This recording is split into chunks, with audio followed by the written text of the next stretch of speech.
This episode of the Brutally Speaking podcast is brought to you by On Point Pomade. Keep your beard and hair looking on point with their line of pomades and beard oils over at onpointpomade.com. Use our code BSP15 at checkout and get 15% off your total purchase order. So thanks again to On Point Pomade for sponsoring our show.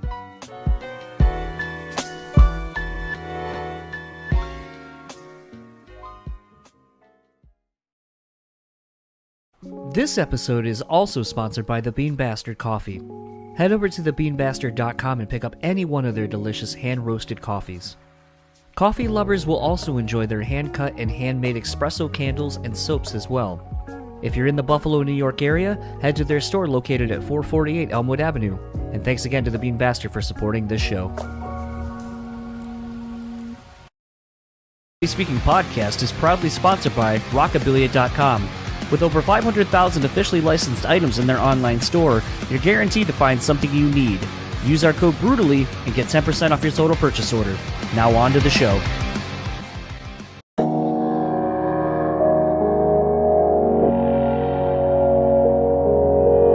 People say you have to have a lot of passion for what you're doing. This rings true because it's so hard that if you don't, any rational person would give up. It's really hard. And you have to do it over a sustained period of time. So if you don't love it, and if you're not having fun doing it, you're gonna give up.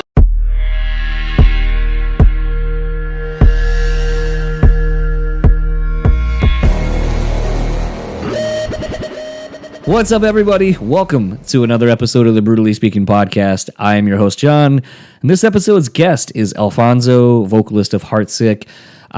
This was done from a live stream that, as of when I'm recording this intro, was done last night. Full transparency with this, we were going to do a episode with Dan of DFT's Dungeon, formerly of Discography Discussion, formerly of this show. Unfortunately, he got sick, couldn't do it, and Alfonso and I were supposed to do this chat kind of in the daytime. But with it being a holiday, I kind of wanted to spend time with my wife. He's on vacation with his wife and kid at his in-laws. So I was like, how about we just spend some time with our families respectively and find another time? And then literally Dan's like, I don't think I can do it. I'm sick. I'm not feeling good. And then so I texted Alfonso. I was like, how about we do it tonight? Sounds good. I go, how about we do a live stream? And he was like, okay. And it's kind of funny because in doing a live stream, I haven't done one in a while, a live stream on anything with a guest. And it's hard because it's a completely different animal than what it is when you're doing these with no one watching. You kind of have to be a little more leery of what you're about to say because you can't go back and edit it. It's there. Like, yes, I could take it down as soon as it's done if I said something mildly inappropriate or that wasn't supposed to be out there, but it's a whole thing because you're having to watch what you're saying at times. You also have to sort of be interactive with people who are literally commenting in real time and, you know, making them be a part of the show as it's happening. So if you go back and watch that or watch the YouTube version, you'll see that, you know, I'm clicking when people are commenting and putting it on the screen. So potentially you can see these comments. And it's a different animal, but I also still wanted it to be what this show is, which is a very authentic conversation. And this one is born out of, I'll kind of say on my end, a little bit out of anger. And that's not really usually the catalyst for doing an episode. It was spurned by the band Heartsick entering a bunch of competitions recently to win a bunch of spots in DWP festivals and doing all these things. I mean, it's kind of a time-honored tradition. If you're an unsigned band, you do these like Battle of the Band things. And this one was for Furnace Fest. And, you know, we were really excited about the opportunity. For those that don't know, I work with this band behind the scenes doing different things. And so it was an opportunity I saw on the internet, presented it to them. We kind of put our best foot forward. Made it to the second round where it was the top 15 bands kind of going head-to-head for 2 days, rallying fans to vote. And for the first day and a half, Heartsick was in the lead and crushing it. And the kind of unfortunate thing about this competition was that, like a lot of these things, it's all about driving people to socials or to a site or whatever, and driving up the traffic of whatever the hosting thing is. And so for this one, the final was done in a closed private Facebook group, and all the voting was happening in there. And everything was fine until, really this kind of the beginning of the second day, where everything kind of started becoming this whole, it's this outsider band that's winning, and they're not hardcore. They're not what the ethos of what Furnace Fest is. And it became very apparent that people were essentially banding together to make sure that Heartsick didn't win. Literally, as you'll hear in the conversation, someone said, I will literally do anything to make sure this band does not win. The band even was getting comments on their own personal page in regards to this competition, where people were coming in and going, well, you shouldn't vote if you're not going to the show, because it's not fair to those who are going and want to see X band. And even, I know myself, and we have receipts for all these things too, so I'm not talking out of my ass. We know comments and votes were getting blocked. We know people who were coming in to vote for Heartsick were being denied. On one of the days, it was promotion for any of the bands. If you were wanting to promote something, Self-Promotion Sunday, I believe is what they call it. Anything to do with Heartsick was not being allowed to be posted. I know there were people that said they could not even vote for Heartsick when we tried. And then it became a rallying thing for the whole group, where when other bands realized they weren't going to win, to then have people change their vote to vote for another band that could beat Heartsick, just so Heartsick couldn't win. And it was really frustrating. It was really frustrating for me for a multitude of reasons. Hardcore music has always been about kind of standing up against opposition, standing up for yourself, standing up and giving yourself a voice when you feel like you don't have one, feeling of, family and all of these kind of things, the hardcore ethos, the punk rock ethos, and all these kind of things. It's always been kind of a safe haven for counterculture. And to see everyone band together to make sure that my friends aren't included in something that they are clearly winning, clearly people want them to be a part of, was really disheartening. And I think even more so because I know the personal struggles that this band has gone through, and I'll even speak more personally that Alfonso personally has gone through. It's really tough to see one of your closest friends go through something like that. Know that it's how his whole life has been, outside of music, inside the scene, for his whole life, but really at least for the 20 some odd years I've known him. And you know what? We talk about all this in this chat. So without further ado, this is my conversation with Alfonso. See you on the other side of it.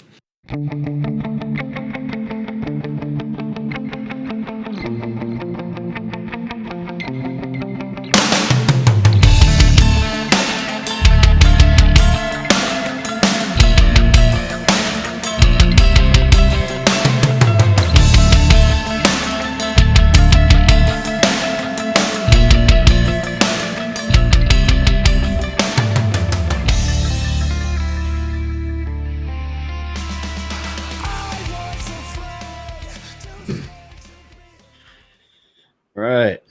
I'm on a little bit before Alfonso. He is taking care of his baby, which is what he should be doing. I guess in kind of setting this up, some of you are probably wondering why he's not on from the Heartsick page, but we have access to it through this thanks to him. Long and short of it, I've been tagged. If you are from the Heartsick page, if you are from the Brutally Speaking page, if you are just seeing this on my page, on my Facebook page, I've been working with the bands behind the scenes for a little bit now, and it's kind of interesting to what capacity it's been interesting because full transparency, Alfonso's tried to get me to do a multitude of things with the band, and I always feel like I never really know what I can do to help. What's up, Andy? And I never really know if I'm doing anything to be of service to him, to the band. And it's one of those things where this journey, this last, I'll say 6 to 8 months, everyone has seen the band go through has been really incredible. It started with me kind of, I guess I'll say selfishly, going on Twitch and starting to be on Twitch to figure it out, to figure out what the platform is for, how people use it. I think everyone knows that Twitch is mainly a video game playing things, streaming site, so forth.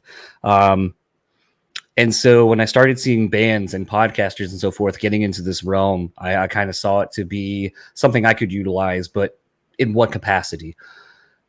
So instead of just kind of hopping in and talking to no one, which is essentially what I did with this podcast initially, I started following a lot of bands. I started joining this community, the community of Twitch, the Twitch streamers, the fans and so forth of these bands and fans of these people, and kind of started growing my name in the podcast name, The Presence. And in that, I saw there are a lot of opportunities for a band like Heartsick to be able to come into this digital landscape and this new platform that was shifting what it was able to do for bands. I was starting to see someone like, Brandon Saller from Atreyu would do like unsigned bands, and he would listen to them, and he would, give you his advice on the song you're playing or so forth. And it really became an avenue, I realized, where the guys could get put in front of a larger audience quicker. And was one of those where, I saw Wes Borland was going to start doing something with Bobby from Blackcraft Cult, and that they were working with DWP, which for those that may not know what that is, it's Danny Wimmer Presents. Danny Wimmer is essentially one of the biggest companies here for booking rock and metal acts here in the States.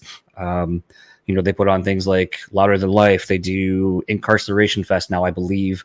They've done so many things. What's up, Justin? Hello, Teresa. And it's one of those things. Sorry, I'm also fighting off like a sinus infection too, so forgive sort of the nasally thing going on.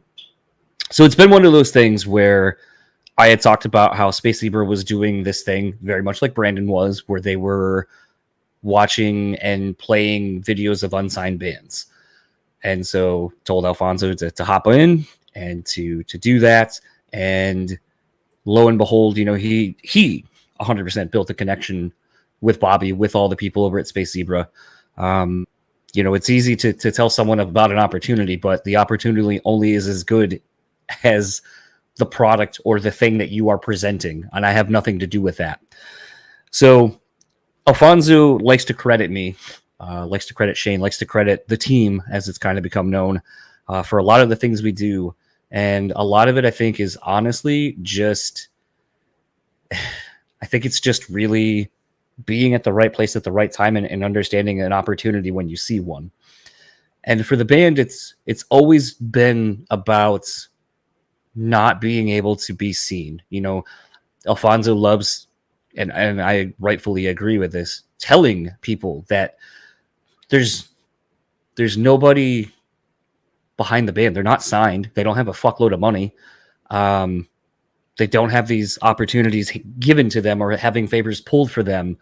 So everything they have to get is earned, literally in the most figurative of senses of having to earn literal money by Alfonso working a million jobs and so forth to help pay for the recording costs and all that kind of stuff of the songs, to the music videos and all that kind of stuff. And all along the way, Alfonso and the guys, since I have known them, probably almost 20 years now, have always been that DIY band. Their ethos is so rooted in that.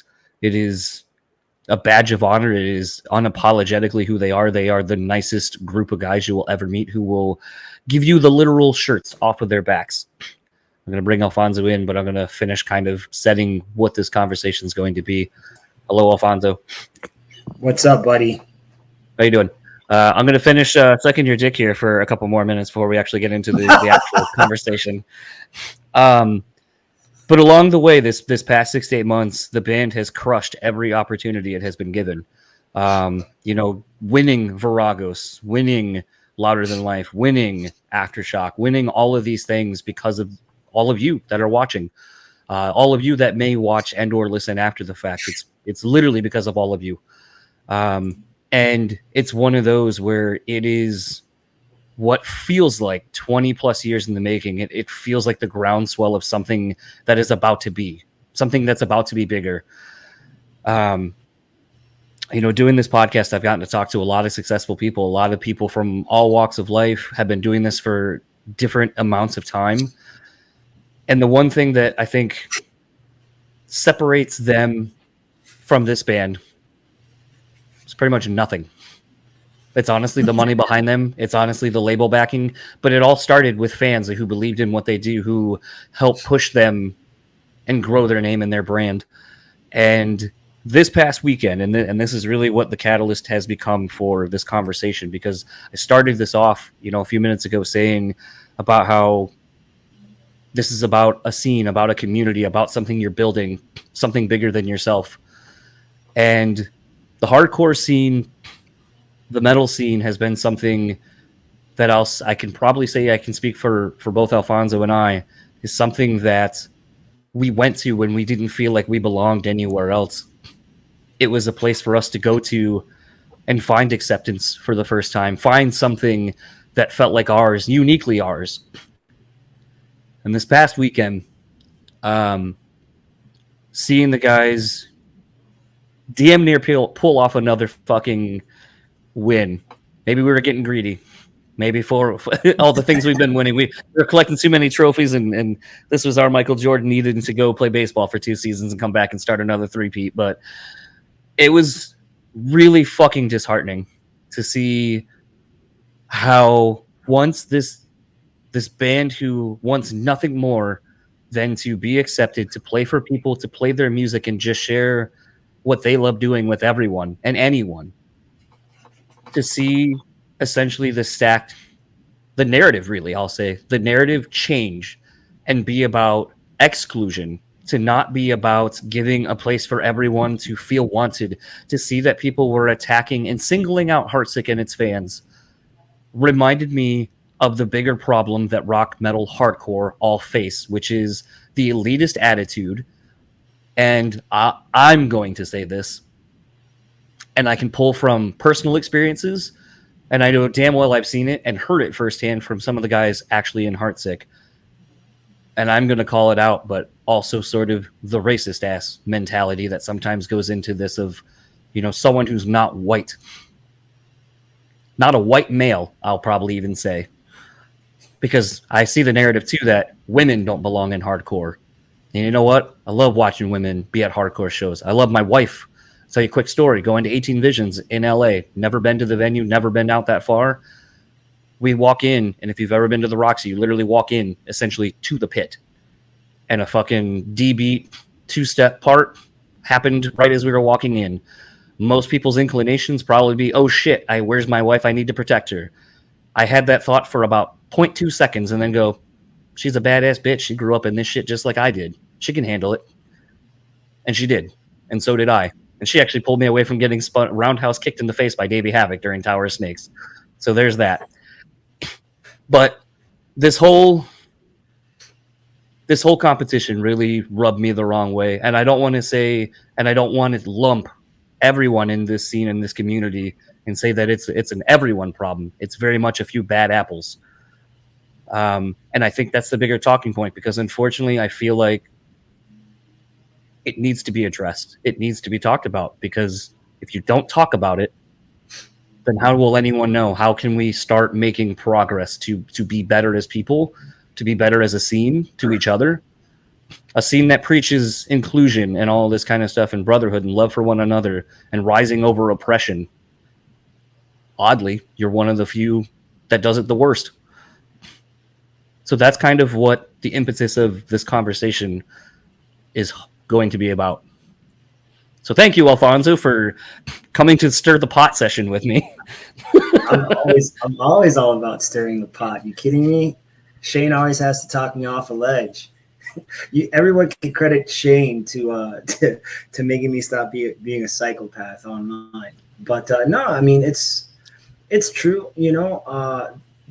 The sad part about that aspect of what was going on in this whole kind of competition thing is really nothing new to us. I mean, you've known about us for damn near a millennia,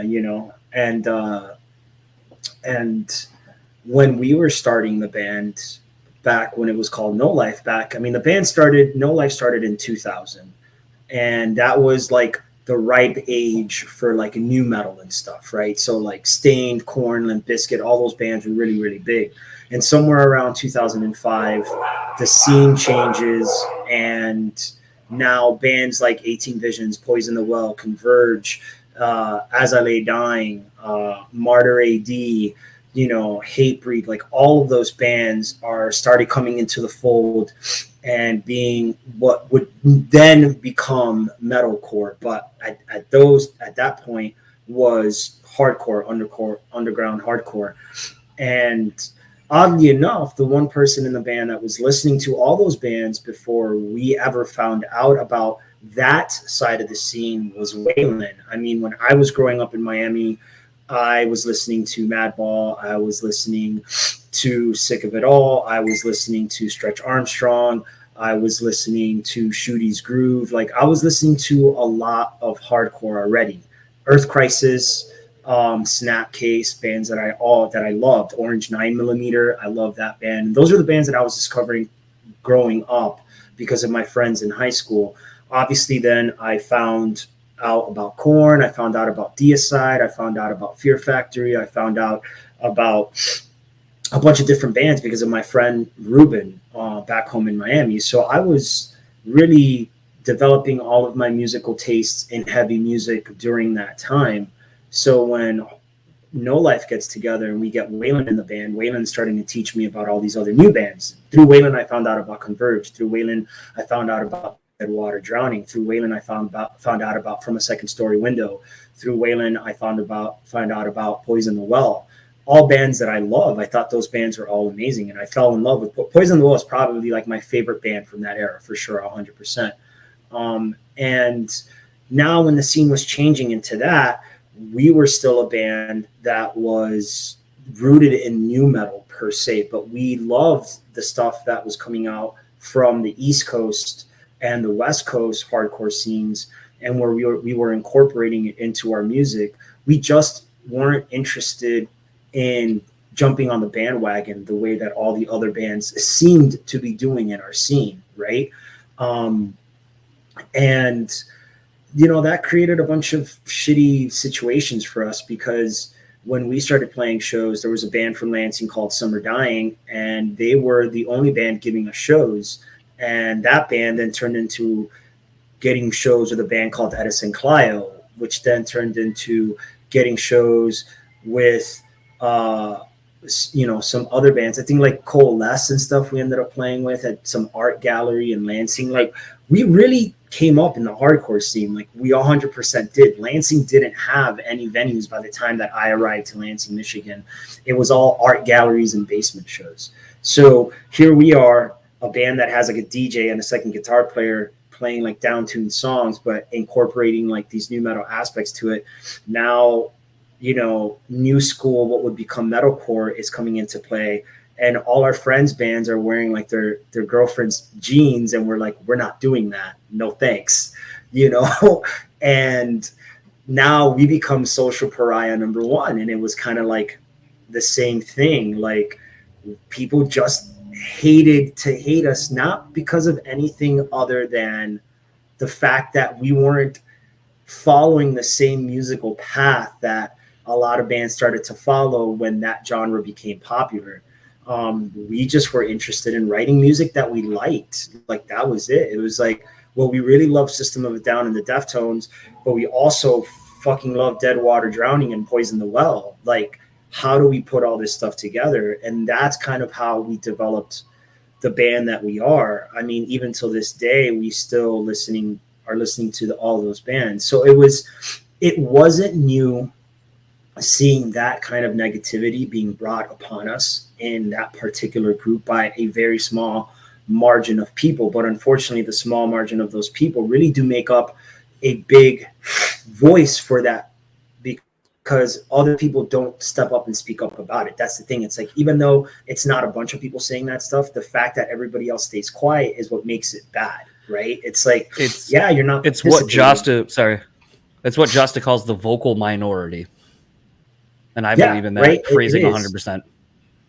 It is. That's really what it is. So seeing those comments and seeing the vitriol come from that community was funny to me, but also disappointing, because it's like, that's not how we grew up listening to hardcore music. That's not how I grew up in Miami when I was like in the scene and I was, putting on my X's and being part of, of that kind of stuff. And it was all about, unity and family and coming into something that a lot of people misunderstood and being accepted. Like, that was like the whole thing. And then, so seeing that was ridiculous. And then, compounded by the fact that like the complaint was, from the vocal few was, all these new people are just coming into this community, just to vote. This is bullshit. This particular band doesn't even have the sound that Furnace Fest has. And I'm just like, are you reading the same flyer that I'm reading? Like, Mastodon's on this, In Flames is on this. Like, what are you talking about? Like, there is Spill Canvas. Like Spill Canvas. Look, we lose Alfonso. That's a funny still, regardless. Oh, you fucking. Oh, am I back now? Okay, sorry about that. Like, and the weird thing about those communities, especially the hardcore community, in that aspect, the vocal few, is that it's so weird what they accept as hardcore and what they don't. Like, you and I, like, you turned me on to, even though it's funny when I'm going to talk about this band, because you had mentioned this band a while back to me, and Waylon had been listening to this band, and Waylon's brother. So Waylon's brother, Daryl, is like hardcore fanatic. That dude knows everything about, that dude lives the culture. That dude is hardcore culture. Like, that guy knows every single band that you're like, are you some sort of like fucking weird like scene dude or something? But he just knows all the bands. So Turnstile, I had heard about Turnstile forever ago. I just kind of missed the boat on them. Like, I don't have an excuse on why I didn't check them out. I just did it. And then you like sent me a message. You're like, oh, you really got to check out this band. You got to check out this record. It's really, really sick. I was like, oh, Turnstile, I've heard about them. I guess I'll check them out. And like, I fell in love with that record. And if you listen to that band is not a hardcore band by any stretch of the word, but that entire scene just embraces the shit out of that band. So I'm like, how are you gonna like embrace a band like that, but then get on the internet as well and then just take a shit on a band you've never even met or heard about until right now, and your only gripe is the fact that people are joining your group? And it's like, we're not the ones to blame for that. Blame your admins, because this is how they decided to do it. You know what I'm saying? And it was just like, okay, cool, whatever, man. And I don't know. It was just so weird how like that, like, it was so bothersome for people. I just don't like, I still can't wrap my mind around it. Like, I don't understand what, like, it made people so mad. It was so weird. Well, and I'll kind of peek behind the curtain a little bit of some of the other contests to keep it somewhat more positive and not be all shitty. Yeah, for sure. First of all, I'll say, at least first things first with Turnstile, I think the thing is that band, because they literally toured with all the everyone's favorite hardcore bands. Like, I saw them tour with Eatsid. I saw them at the Eatsid Christmas show. Like, I saw them play with a lot of hardcore bands when they were kind of more rooted in it, more kind of a punk, kind of thrashy hardcore. But to see the full transition they made, I mean, I think it's because everyone was just kind of like, oh, well, they're ours, so it's whatever, we'll support them. And there you see a lot of hate now where people are like, oh, well, they turn their backs on the scene kind of shit. And it's just, and it's whatever. But I think the thing, how do you, I've never like, and that's like in music in general, the older I've gotten, and don't get me wrong, like I'm sure you were, when you were young too, like we had this like, oh, fucking sellouts kind of thing. And you think about music in that aspect, and you think about bands, and then you start really thinking about it as an adult and as a musician and as an artist, and you go, what does that even mean? Like at the end of the day, what an artist wants at the end of the day is to get their art out to as many people as possible, art that they believe in and they love.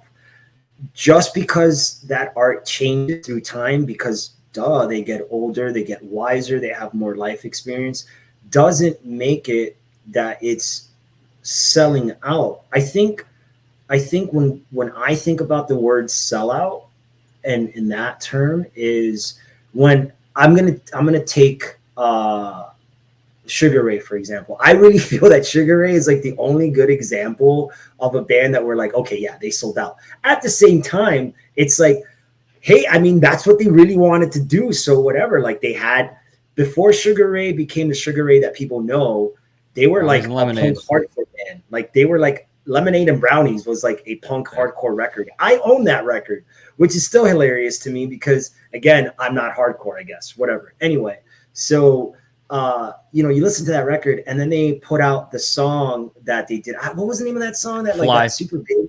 Fly, right? They put out Fly. But that was like the only song on that record that was like that. That record was a little bit more mainstream, but it was still pretty punk hardcore, right? And then Fly comes out, and of course it just blows up. It does what it does. And I think the band was just like, yo, like, do we still want to keep fucking eating shit in a van down by the river? Or, we're like in our 40s now. Like, do we want to fucking make some cash and like still do what we want to do? And I think the band was like, fuck it. We've done X amount of records and do it. And you know what? Like, that's fine too. Like that's your prerogative. But to, the idea, like when people get mad at a band like Turnstile, it's like, dude, they're making fucking phenomenal music, and they're opening the door to some other kid who's going to find out about Turnstile and be like, oh, where did these guys come from? And then it's going to find out about like Knock Loose, is going to find out about Trapped Under Ice, is going to find out about On Broken Wings and stuff like that. And then I'll get to it. So I think there's a beauty in that when a band starts to evolve into those things, because Turnstile is a great example of a band that's super incredible and has been able to sort of quote unquote genre hop and do it well, I think the bigger takeaway to me is, when when you guys did the DWP stuff for Viragos and all that. Actually, I'll go a little bit before that even, because you had been in some other competitions for some other festival or whatever prizes they were lining up, and you didn't win those. You came close. You built a relationship and did in typical you guy fashion, like, built the relationship, and people saw the hard work and the everything that goes into what you guys do and believed in it. So they kept giving you more opportunities, and you and everyone literally watching, the fans and so forth, supported it.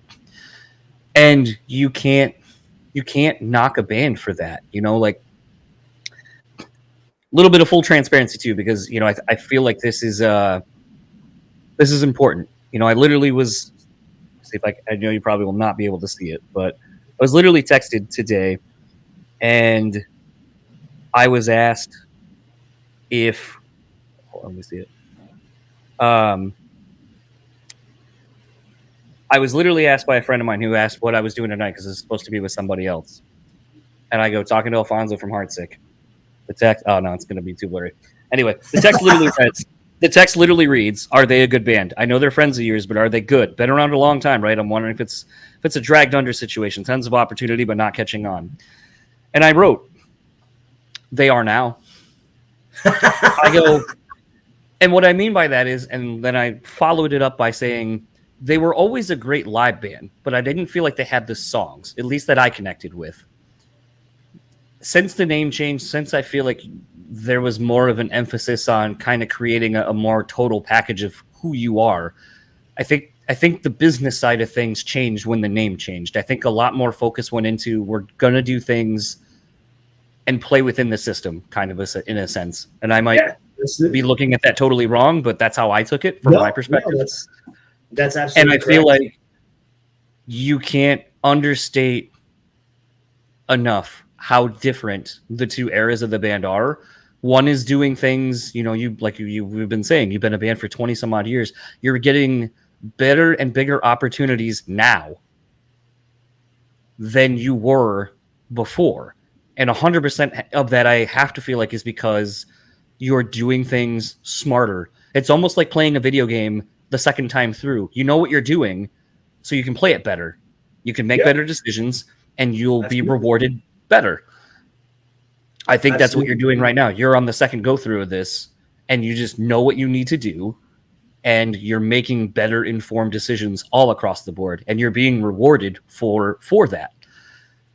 And to see, going to like the Viragos thing, something I had said when I realized like the shot I feel like you guys had, and and even in that I kind of was like, I think it's unfair that you have David from Korn's band trying to win this fucking thing. Like, that's kind of unfair, in my opinion.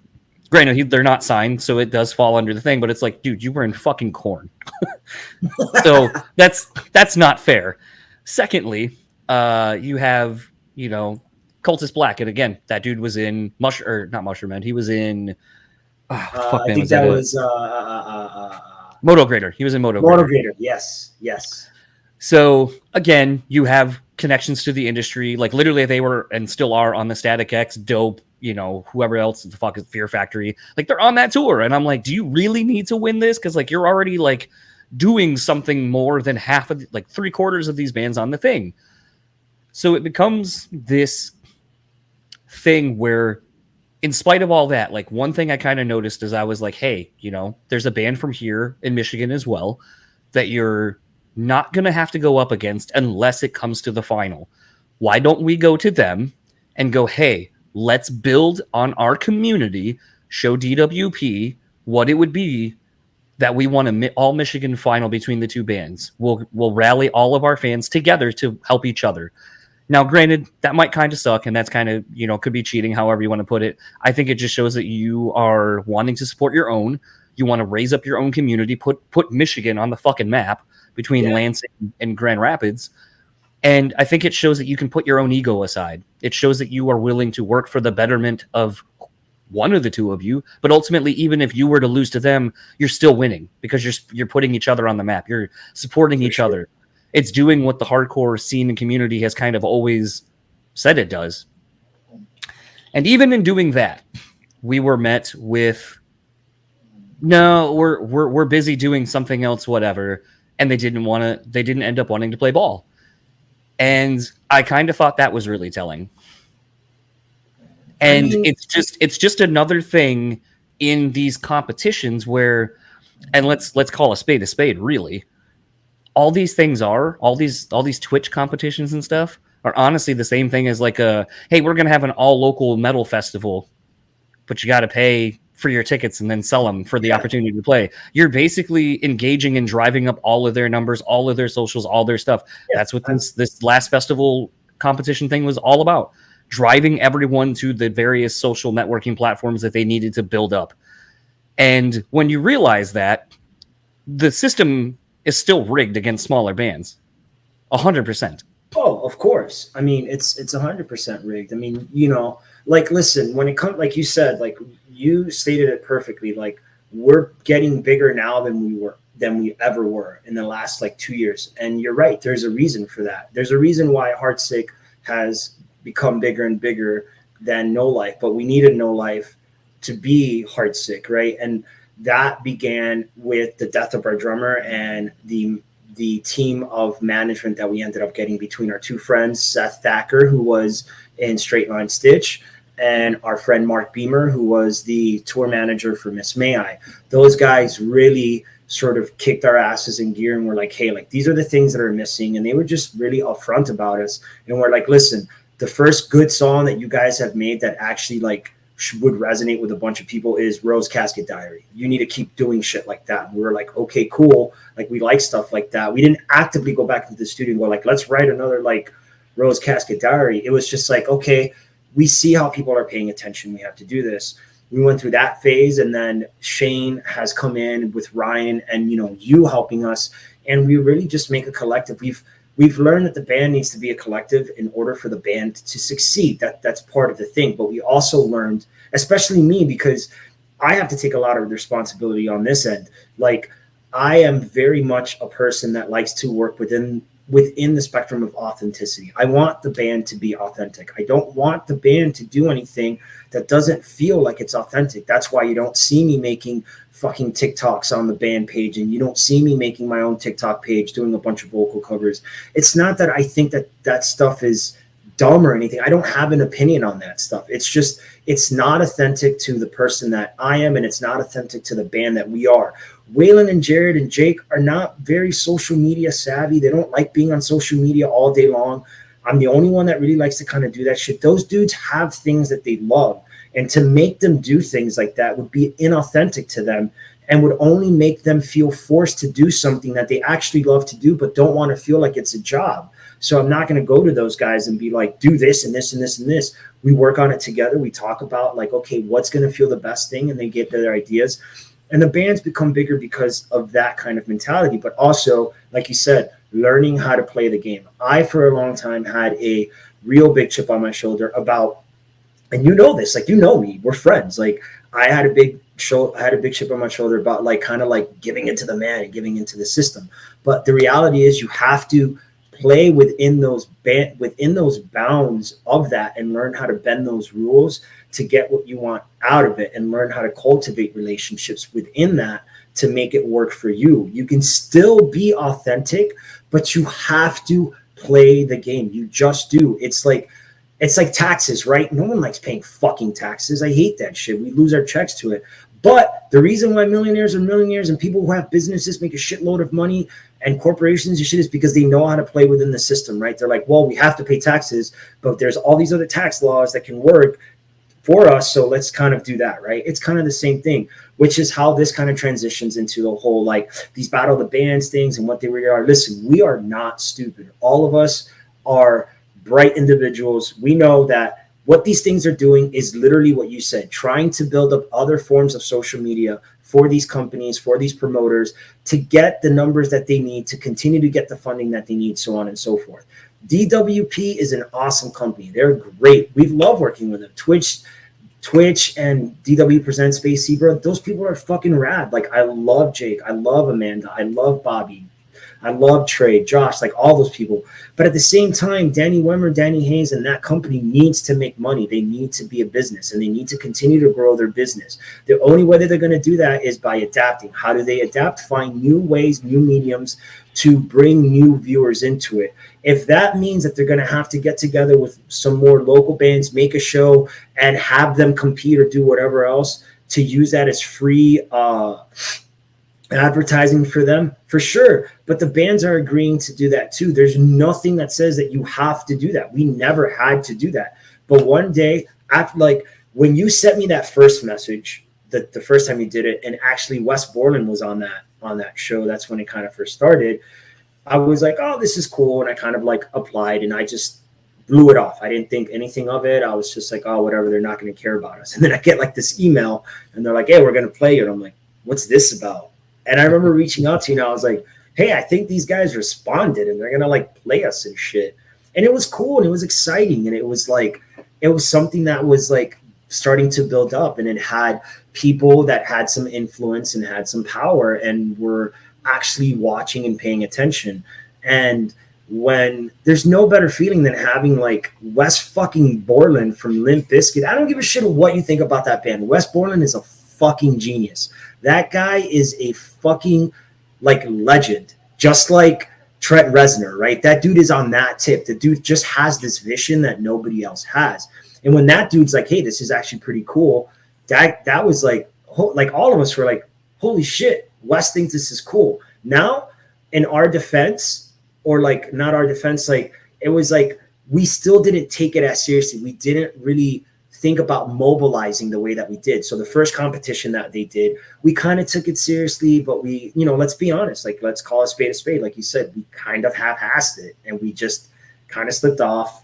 And Widow 7 ended up becoming like the first DWP band to do that. And now they're like kind of like the flagship band for that. And good for them, because we're fucking friends with those dudes, and we've played shows with them, and we're about to play a show here with them.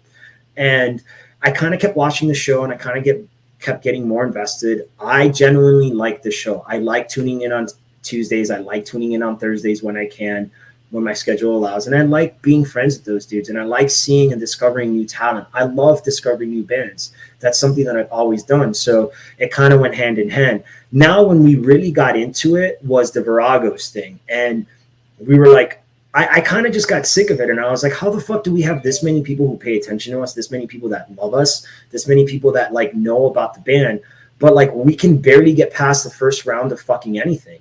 And I was like, it's not their problem, that's our problem. So we got together and we're like, we need to just blow this thing up. And we did, and we went all in. I mean, you gave us the idea of like, yo, you should reach out to all your friends that are in bands, and you should have them make videos for you.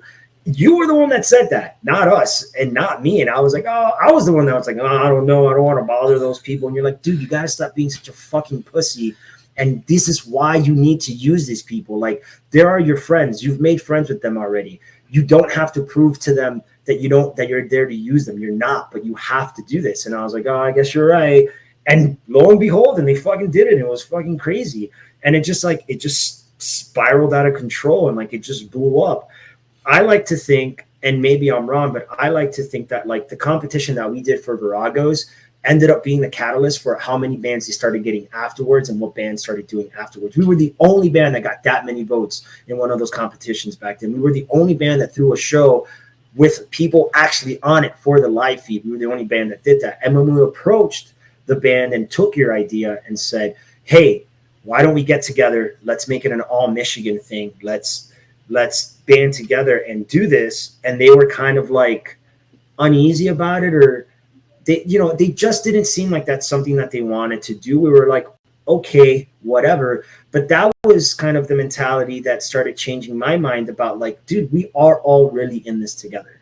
We really are. Like, there was nothing to lose had we done that, because those people still like that band and they still get a hold of them to play shows for them and shit. So you really have nothing to lose. And in that aspect, within that show, they are really all about bands working together. It really excites them to see bands get together and start playing shows and shit.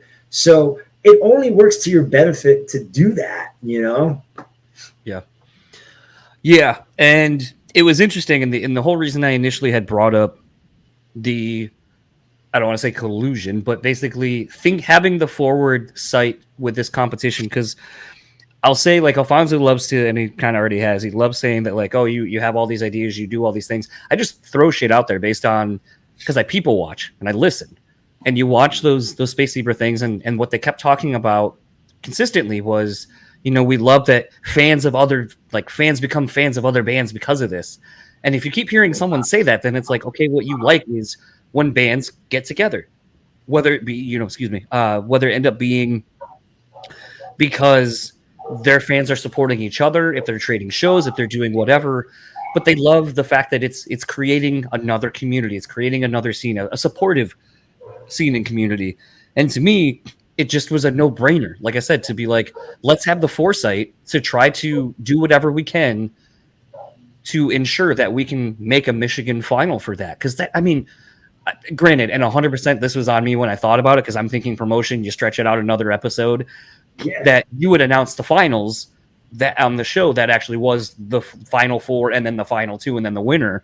But to me, I was like, yo, you do the final four, we make it a Michigan final, then we spend a week like, Michigan, Grand Rapids versus, or, you just kind of do playful. Just have fun with it. And then you can even do like fun, like wrestling promos to each other. Like, ooh, Heartsick, we're going to take you down, like whatever. You just have fun with it. Like in between the two, because at that point you both are getting a really awesome opportunity. And I've just thought of all the fun ways that you could have everyone kind of put Michigan on the map, how you can have fun with it and make it something where it is still a competition, but it's not. It's kind of just putting the shine on each other. And that was kind of what I envisioned when I came up with the idea. Now, what's interesting, though, is to see, sometimes in the comments, on those things, you would see people like, oh, this band isn't this, whatever. But it's funny because the Space Zebra show really reminded me of what hardcore shows used to be, which was a mixed-ass bill. You talked about it earlier with, Summer Dying and Edison Clio, whatever. And, I can remember going to Max and seeing, or Lansing, or Kalamazoo, or any of the places I've lived, and you would see a hardcore band with, like, an indie rock band with, like, a fucking rapper or something weird. I don't know, something like a one-man band kind of thing, or a comedian. And it'd be like, you would have these mixed genre bills, and it didn't matter because everyone was there just to enjoy being a part of something, to be a part of live music, to experience something. And to me, Space Zebra kind of filled a little bit of that niche that was kind of missing. I mean, you see like a site like Return to the Pit, and you see all these like 6-7 band bills, and it'll be like Mastodon, southern groove metal with, Overcast, or, Blood Has Been Shed, and whomever or whatever. You see these bills and you're like, dude, I would fucking like rip off my arms, your arms, someone else's arms to go to that show now for $4 on a Saturday. Yeah, and it's right. Like the worst part is, damn well fucking no one went to those shows, even back then. And it's one of those where this revisionist history of what the scene is and what it was and stuff like that. I can say, because of me doing this show and having talked to, just literally, about 2-3 weeks ago, talking to Brandon from Bleeding Through, James from 18 Visions, talking to the dudes in Atreyu, that it's like, what was it like starting your style of hardcore out on the West Coast and coming to the East Coast for the first time, and having James and Brandon being like, oh, we came down here and we got called faggot and had shit thrown at us and spit on and all that kind of stuff because we wore tight jeans and wore ties and had eyeliner and stuff like that. And then he goes, and then we'd come back the next time and all the dudes look like us. And it's like, it's interesting to know the history as it really was, because we kind of lived it to a degree, and know that it wasn't like, when people say hardcore is a community and it's all inclusive and shit, it's like 100% it never has been to a degree. It's always been about keeping outsiders outside, locals only, in kind of surf skater speak. And it's really disheartening because, I mean, almost everyone that is in those bands, the OGs of the scene and so forth, were all people who didn't feel a part of what they were, or that they were bigger than. I mean, you look at a band like 18 Visions.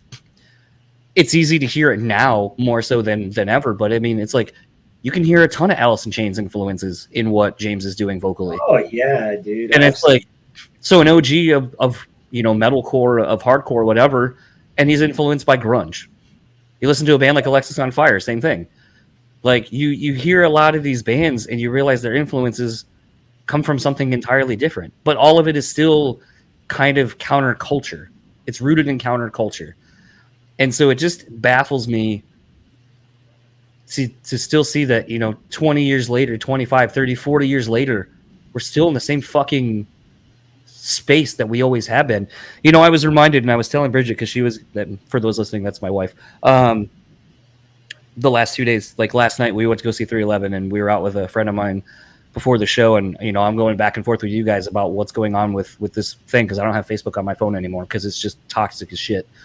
And it was this thing where I was getting really upset because I was reminded of when I worked in the Lansing Mall and you were about ready to go start a tour and you were selling your PlayStation 2 because you needed extra money. Yeah. And I remember asking you, because you had just got done doing like maybe a week and a half, 2-week run. And I was like, oh, how was it? And you're like, oh, dude, I got my ass kicked when we were in Tennessee or like Nashville or something like that, or Knoxville or something like that, somewhere in the South. And I was like, what? It was Iowa. It was fucking it was Council Bluffs, Iowa. Yeah. And I remember just being like, you just were so nonchalant about it. Yeah. And it really was like, how do you literally get beat up just because of the color of your skin for playing a show? because you're not from there, because you're not quote unquote welcome, and you just like took it in stride. You're like, nah, happens. And I was like, no, it shouldn't. Like, that's fucked up. Like, I feel like you should be way more upset about it. You're like, been dealing with it my whole life. And you talked about it in one of your Facebook lives or whatever the other day. And like, I was telling Bridget, I was like, that's the part that frustrates me beyond belief. Anyone who knows you, anyone who knows the band knows like probably the least non-likable person ever.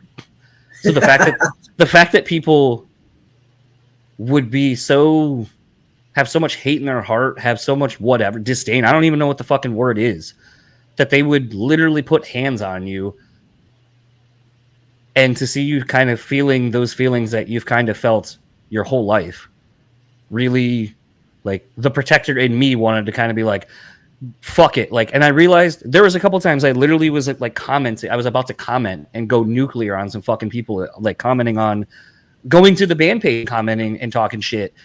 And then I realized, because it was going to come from the band, I was like, I can't do that, because that's not who you are. That's not authentically who you are. So I can't dilute the message of what the band is and who they are, the people that make up the band. And that's the only thing that stopped me from literally just going apeshit on people online.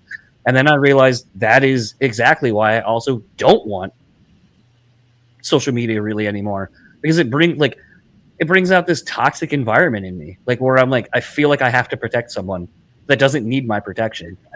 Yeah, it's a wild thing. I'm actually taking some classes at MSU, and one of my classes is a journalism class, and we're studying social media. But I mean, the reason it's sad that I'm gonna say this, but it's true. It's the reason why I'm so nonchalant about it is because I'm just so used to it. What happened then was we were in Council Bluffs, Iowa. It was like, I think 2005 or something like that. And we were out on tour with Straight Line Stitch. We were doing a 42-day tour. It was our first time ever going out past like Iowa area, going out west. It was super far off for us. We'd never done a tour that long. We've done tours like 2 weeks or whatever, but never that long. And long story short, these guys come into the bar, they start beating everybody up. I go outside. I'm like, yo, what the fuck, and they just basically just start dropping like the hard R. They're just like, get the fuck out of here, you dirty ass, whatever. And they just kept dropping the hard R. Now, me, I've heard that a million times. When I was in high school, I had a girlfriend whose dad was super racist and was like, I don't want my daughter, like literally told me, I don't want my daughter dating a hard R, and when I was growing up as a kid, one of my nicknames from my bullies was Edward Hard R Scissorhands, but not Scissorhands. The thing like that. That was like my nickname. Brownie was my nickname. Beanpole, Spick. Like, racism to me is just a way of life. Unfortunately, is how I grew up with it. Obviously, it changed through the years, but. But that was like, they just started calling me names, and they just started using all the hard R's. There was like 4 dudes and just me. And I was like, I know martial arts, but I'm not an idiot, and I'm not fucking Bruce Lee. So I'm not going to beat up 4 dudes. That's just not how this real life thing works. So I turned around and I woke up, and I was like on a table, and there's like a paramedic like over me. And I was like, what the fuck happened? Like, why does my head hurt so bad? And they proceeded to tell me what happened. And, luckily Waylon saved my life, man. Waylon and the tour manager at the time, whose name's Splat, saved my life. Those dudes were literally trying to kill me. Like, when what was told to me, because I don't remember anything past me turning around, what was told to me was I fell to the ground and they started stomping me. And Waylon and Splat, who's the tour manager, that jumped in and beat those guys up, and they ran away. And that's why, had they not been there, I would have been either a vegetable or worse. You know what I'm saying? Like, those dudes were aiming to kill me because I was a dirty hard R. That was the thing. Now, fast forward from that situation, I get something in the mail that some of those dudes were arrested not because of me, but because they assaulted one of the door guys at the show, and they pressed charges. Then they found out about my story, and they asked me if I wanted to press charges. And I was like, well, yeah, of course. And I wrote in to like the district attorney, and that was it. Like, they never did anything about it. And I was like, oh, cool. Yeah. Black guy, Hispanic black guy says something, nothing gets done. Like, this is the system that I live in. I'm just used to this. This is fine. Like that, like none of those things are new to me. I have dealt with that all of my life, but I've also dealt with like the fact that I'm not black enough. Like I have had friends that are black that, you know, were like, you're not black. And I'm like, my grandmother, my mom, like, look at my mom's hair. Look at my mom. Like, you're not black. And I'm like, okay, whatever. You know, it's like all my life I've spent, which I'm in therapy for this, like literally in therapy, I continually talk about and realize just how much my childhood has affected who I am, because all of my life I've just been trying to fit in and I can never fit in anywhere. No one wants to accept me for me.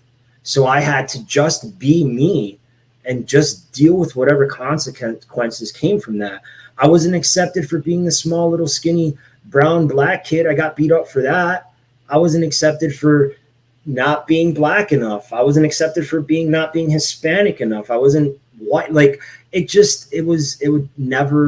never fit into anything. So for me, heavy metal and rock was the one place that like the music spoke to me, and I really felt like I could fit in, and that was like my thing, you know? So when people are like, oh, you don't fit in, like I'm like, oh, cool. Like this is the same shit, different day kind of thing. And when you look at those things and you're like, you were coming in to sell your PS2. I have literally lived I've literally been homeless and lived in a van that I bought for $500 just to be in this band and to tour. Like I have done that. I literally lived in an apartment where I stopped paying rent so that we could go play shows, and I would take an extension cord from the apartment that the electricity got turned off on and plug it in all the way at the end of the hall of that apartment complex just so that I could have electricity. I've gone without hot water in the middle of winter so that I could go on tours and shit like that. So it's funny the perception that people have and what they say and how they think things are when they're really not. But I mean, like racism in this whole thing to me is nothing new. Like I've dealt with racism all of my life. I've always been not good enough for anything, you know? So when people say shit like that to me, it's like, I'm nonchalant about it because it doesn't even affect me anymore. I've just accepted it and I just deal with it and I talk about it in therapy, and that's just what it is because I can't change it. Like there's nothing else. The only thing that I can change is how we as a band, like, take that and run with it, right? Like I have someone in my band that is 100% Native American, right? And that to us is also super important. At least it's important for me to put into our music in some aspect and into our art in some aspect. We've made hoodies that are just straight up Native American things. Like we've added Native American songs to names. We've added Native American sounds to some of our music because cultural identity is important. But that's part of hardcore to me, where I grew up. Cultural identity is part of hardcore is making a statement and advocating for people's rights in general, for human rights. What's more hardcore than standing up for the minorities and speaking up? You ever hear the band Zulu? It's an all-black hardcore band. Check that band out. They're fucking amazing. And it's a bunch of black dudes.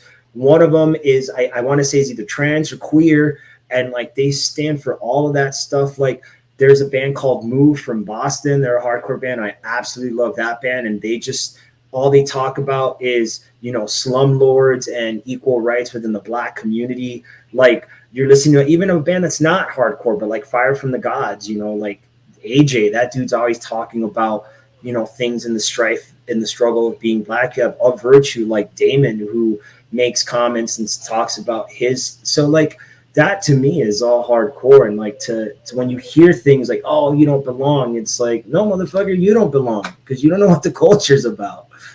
You know? I think it's been interesting to think about that because I mean, really, I feel like from my perspective as someone who grew up, granted, not at a point where I was aware of it because of things like, you know, MTV, you know, playing different stuff, but also back in the days of, you know, more so tape trading, going to see, like, growing up on the East Coast, we were kind of close to like Philly. Some people had family in like Massachusetts and New York and so forth. And so you'd have kids coming and being like, I saw it more with hip hop personally, where people would be like, yo, check out this like Biggie thing. Check out Onyx. Check out these things. And so it was one of those things, like when I came out here to the Midwest, and I've said this on the podcast a ton, I grew up from everything from like Boys to Men. I mean, granted, again, only like an hour away. And, I remember like my neighbor playing NBA Live 95, and I thought he was so cool, this like, tall black dude that I just wanted to be like, because I thought he was just cool. He was like the older brother I didn't have. And, he puts on the first Aaliyah record, and I was like, yo, what the fuck is this? It's fire. And like changed my life. And I feel like I've had the same experiences with, like, I could tell you where I was when I heard the first Korn record. I was in the Parchment Library, public library. And this dude, Cody, had it on those late 80s, early 90s headphones that all like those libraries had, with like the shitty fucking metallic things that go over your ears that adjusted. And you could just hear everything because it was so loud and didn't like keep anything in. I remember just hearing this like cacophony of noise, and I was like, what the fuck is that? And he goes, it's Korn, check this out. And I was like, like mind blown. But like, the thing is I went from a city and in a time in my life where music of all kinds was so readily exchanged. And then I moved out here, more so to Kalamazoo, and kind of regionally, the first thing that I was like shown that I was like, oh, okay, I guess this is what you guys have, was ICP. And I remember being like, what the fuck is this? Like, very weird introduction to something very local to Michigan at the time, because this is before they really were as big as they became. But it's interesting to think about a time when, like, you and I grew up, and I mean, I think you and I kind of experienced these things similarly, but completely different. Because I went from being in a school and being in an area where, it might have been 70-30 mix of, white and black people, or maybe 60-40, to then I literally moved to Kalamazoo, and I had 3 black people in the entire school district. Like, imagine what a culture shock that is. Yeah, like, that must have been weird. And, even still, like, I remember, again, because it's just the internet wasn't what it is, and you couldn't just readily get something when you wanted it. I remember having all, like, sports teams from where I lived and things very regional to where we lived. And I remember getting made fun of and picked on because I was wearing Washington Redskins stuff or Philadelphia Eagles stuff, or, the Phillies or whatever. Like, just like I said, regional teams to where I lived, and getting picked on and bullied. And it's like, because of, like, okay, like, because the Lions. Because what team I like? Sure. And it's crazy because it's not, and I say this with like the biggest grain of salt I can throw in here. It's not remotely the same as what you went through, but to experience something and the cultural and geographical differences you go through just because you move, and you're not any different. You're who you've always been, but now you have to kind of find your way in a new community. And really, that's kind of, I guess, the overarching thing of this whole conversation is community, and trying to find a place where you belong, and everyone telling you don't, to kind of, I guess, sort of, a friend of mine, Dewey from Pure Pleasure Podcast, he says, something that I've really been trying to take to heart the last few months upon him expressing this thought, where, what makes this medium so good, and I'll even take it beyond podcasting and just say what makes relationships good, friendships, whatever kind of relationship good, you have to give and take. You have to give a little bit of yourself so the other person can take, and then feel like it's okay to then share with you because you've given a little bit of yourself. Growing up with the cleft lip and palate and all that kind of stuff, and something I brought up when I went to therapy was, I've never felt like I belonged since I was a kid, because I'd go to these doctor's visits and so forth, and they'd feel like I have a sneeze coming on, so forgive me when that does inevitably happen. When I would go to, there it is, excuse me. When I would go to these, annual visits, and they would have this fucking chart, and it'd be like, here's normal. Here's you, not normal. Here's what you're not going to do. Here's what you're not going to be able to do. Here's all these things. And you realize from, I'll at least say I can probably start remembering these things from like 5 or 6, 7 maybe, that it's like, you're being told that you're not as good as other people. You're being compared to a larger group of people, and you're told that you're not going to be as good as them, that you're not normal compared to them. And what do you think that's going to fucking do to someone like me, like mentally? Like, I'm being told that like I'm not good. Well, And like, yeah, no wonder I have this weird imposter syndrome with most of my life. Like, I kind of narrowed it down to that even before therapy, but therapy kind of was the thing where I realized, like, you know, it was always, why don't you feel like you're deserving of these things? Why don't you feel like you're good enough? Why don't you feel this? And I go, I guess it boils back down to that, like being told at such a young age from a professional, quote unquote, that I'm not going to do these things that other people get to do because that's the I've been set behind because of how I was born, literally how I was born, nothing to do with me. yeah. And that's fucked up. And I've taken it with me, and I'm almost 40 now. So it's like, how would I not become heavily tattooed and looking different? Because it's the only way I've ever felt like I feel normal and can be myself in my own body. Dude, I relate 100%. You know what I'm saying? Like, you know, that's why, you know, I remember specifically being a kid. I remember being 16 years old and and being a huge fan of Silverchair at the time and thinking to myself, I want to get my eyebrow pierced because maybe then I'll be cool and people will accept me. And I remember being 16 and going, well, if I just get tattoos and I cover my skin, maybe I'll be accepted by other people. Like that was specifically why I wanted tattoos, because I didn't want to be my skin color anymore. I didn't want to have, and I still to this day, like as a 40-year-old male, I still look at my skin and I go, fuck, none of this isn't covered up enough. I need more covered up because I need to be different. I don't want to be this. Like, and it sounds insane saying that out loud, but the things that we experience when we're kids really fucks us up, man. Like it really does. Like I can totally relate to what you're saying because it's absolutely true. You spend all this time having people tell you, well, you know, for better or lack of a better term, you suck, be someone else. And you're like, okay, I suck. How can I be someone else? And then you sort of like mold into whatever you are. And then you have this, like you said, this imposter syndrome of like trying to figure out who you are and you have no idea. I mean, for me, like, and I had said this to my therapist just recently in my last session, I was talking to my therapist and, you know, we were having a conversation and I said, you know, my wife gave me my kid and he like my son and he loves every time he sees me, he like reaches out for me and just cries uncontrollably until I hold him. And she's like, he loves you so much. And in that moment, without thinking, I said, I don't know why. I haven't done anything to earn that. And she just kind of looked at me and started crying. And she's like, he's your son. And I was just like, I don't know what you mean. Like I literally said, I don't understand. I haven't done anything to earn this from him. And I told that to my therapist. And she just kind of stared at me with this like look of like, what is wrong with you? And I was like, that's what I'm here for you for. Because I don't know what's wrong with me.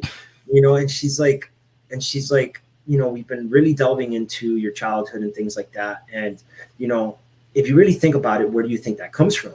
And I'm like, well, it, you know, if I had to think about it, it comes from every single day, just being picked on every single day, being picked on uncontrollably every single day, being made to feel like I wasn't good enough. And as I grew up, still feeling those things and still feeling like the outsider, you know, you take that with you and it becomes sort of this thing that's larger than life.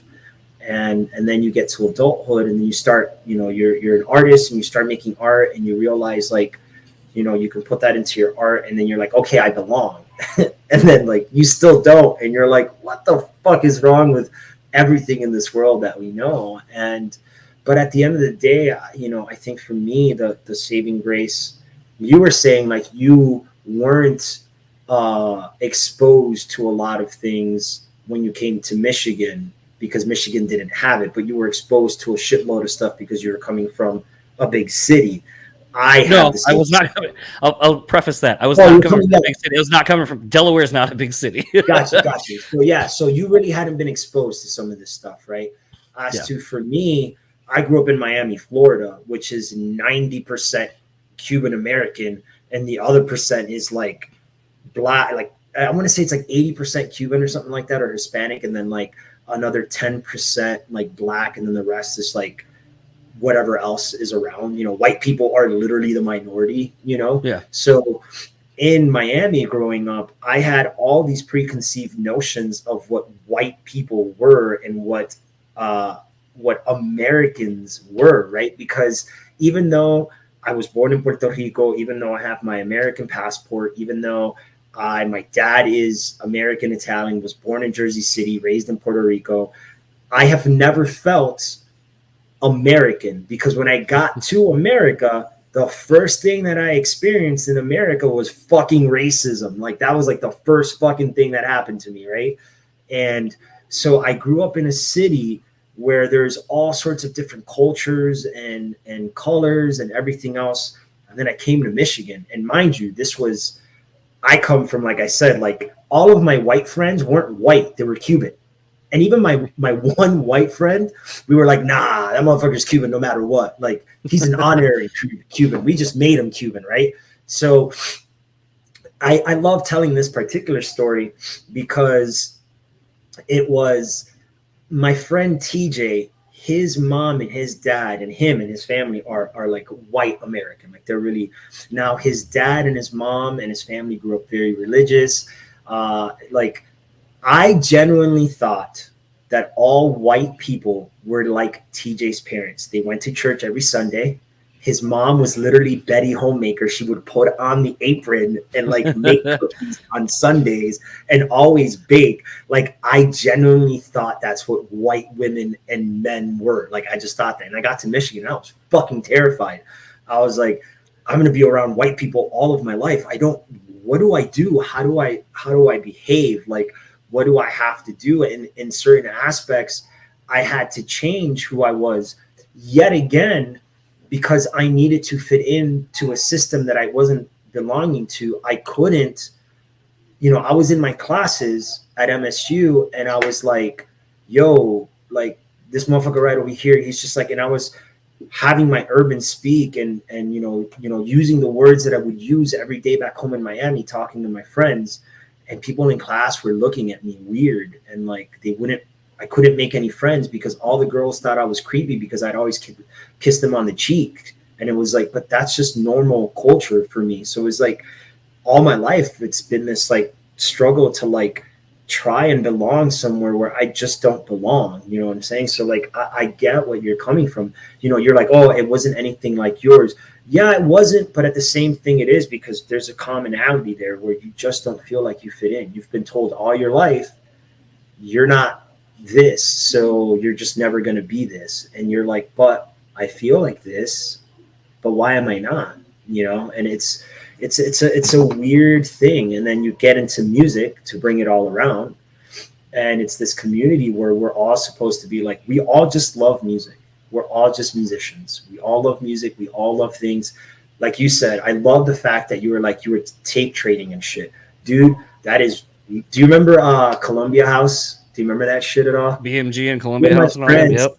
Yeah, BMG, right? So all of my friends in Miami, we had a BMG membership, and we would literally just buy CDs and like trade them with each other. And that's how I discovered so many bands. And then so to come, into the hardcore scene and then start a band that isn't really hardcore but has hardcore roots, and then being told like, fuck you, you're not hardcore, like you don't belong here. It's kind of like, that doesn't compute to me, It's really interesting because like another thing, being on your guys' email threads for a lot of things, being, able to access and see things from the socials. It's interesting to kind of see that side of the industry for a smaller band, because there's what I've kind of learned from doing this show for almost 6 years, the friends that I've gained in different facets of the industry, from managers to techs to front of house people to whatever. And it's been interesting to kind of see some of the things that like you guys are going through. And really, I guess as I'm thinking about it now, this almost kind of started with the Irate Fest thing. because like I said, with not having Facebook with a lot of stuff, I kind of take in a lot of information in like maybe 30 minutes. Like if I get up and I need to do something for the podcast and post on the Facebook or whatever, I'll just kind of quickly browse through it and see like if I'm missing anything big. But there's a lot of shit I missed. So like I missed all of the shit show of Irate Fest until I happened to go through and get the email of you guys with the event person that was putting it on, the organizer. And I'm kind of like learning about it. And I'm like, oh shit, I just read something on like Lambgoat or whatever about like this thing just becoming a dumpster fire in the last like 3 days. And you know, I was kind of thinking about it from a different perspective, you know, and I'll probably blame watching, you know, the two Woodfest 99 documentaries and the Firefest documentaries and, you know, just the world's fascination with building something up only to shit on it on the internet. And it was this thing where I was thinking about how, again, kind of this, you know, a lot of times you see the comments on tour ad mats like, oh, this band's not coming here. No one ever comes and plays my city. And it's this really crazy thing occurred to me where I was like, isn't it fucked up that like, here's this small city thing actually putting on a pretty good festival for an inaugural festival. And instead of people getting behind it, all they did was point to why it was problematic. Well, look at the site. It's behind a dollar store. Okay, you mean to tell me the first time, like the first Telfest in New York, like when they did that, and it's just like in this weird ass like building, like people weren't like, this thing fucking sucks. Or look at Dirt Fest, or look at Furnace Fest even. Furnace Fest, you mean to tell me you're going to go play like an old furnace making factory?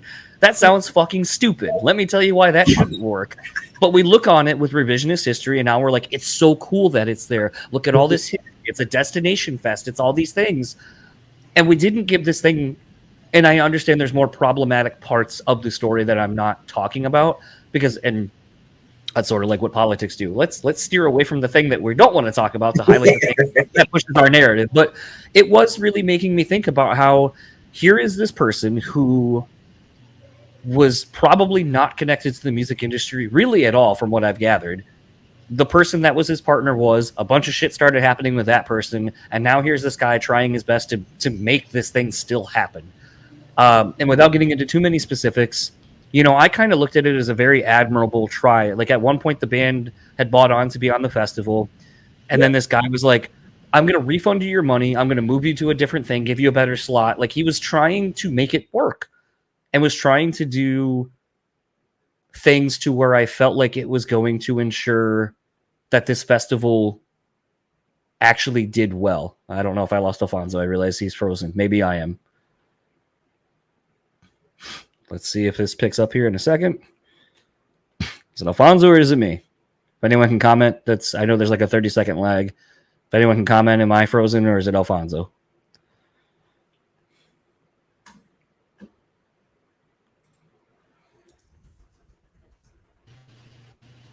I can hear Alfonso. Yeah, okay. sorry about that. You're good. Going. Nope. So, it was one of those things where I kind of was like, this is kind of quintessential.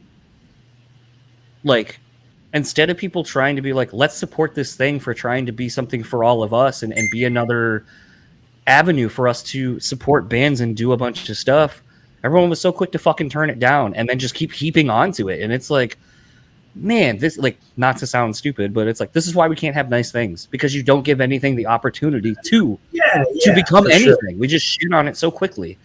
And for sure. So that was kind of the first straw. And actually I was trying to get with that guy and have him come on the show because I was interested in finding out what happened. Like, how does it go from something that seems like it's going to be awesome to then in a matter of like days, like maybe 36 hours, just gone. And now it's like the laughing stock of the internet, and it's just created this toxic environment. Like, what goes into that? What does it look like behind the scenes?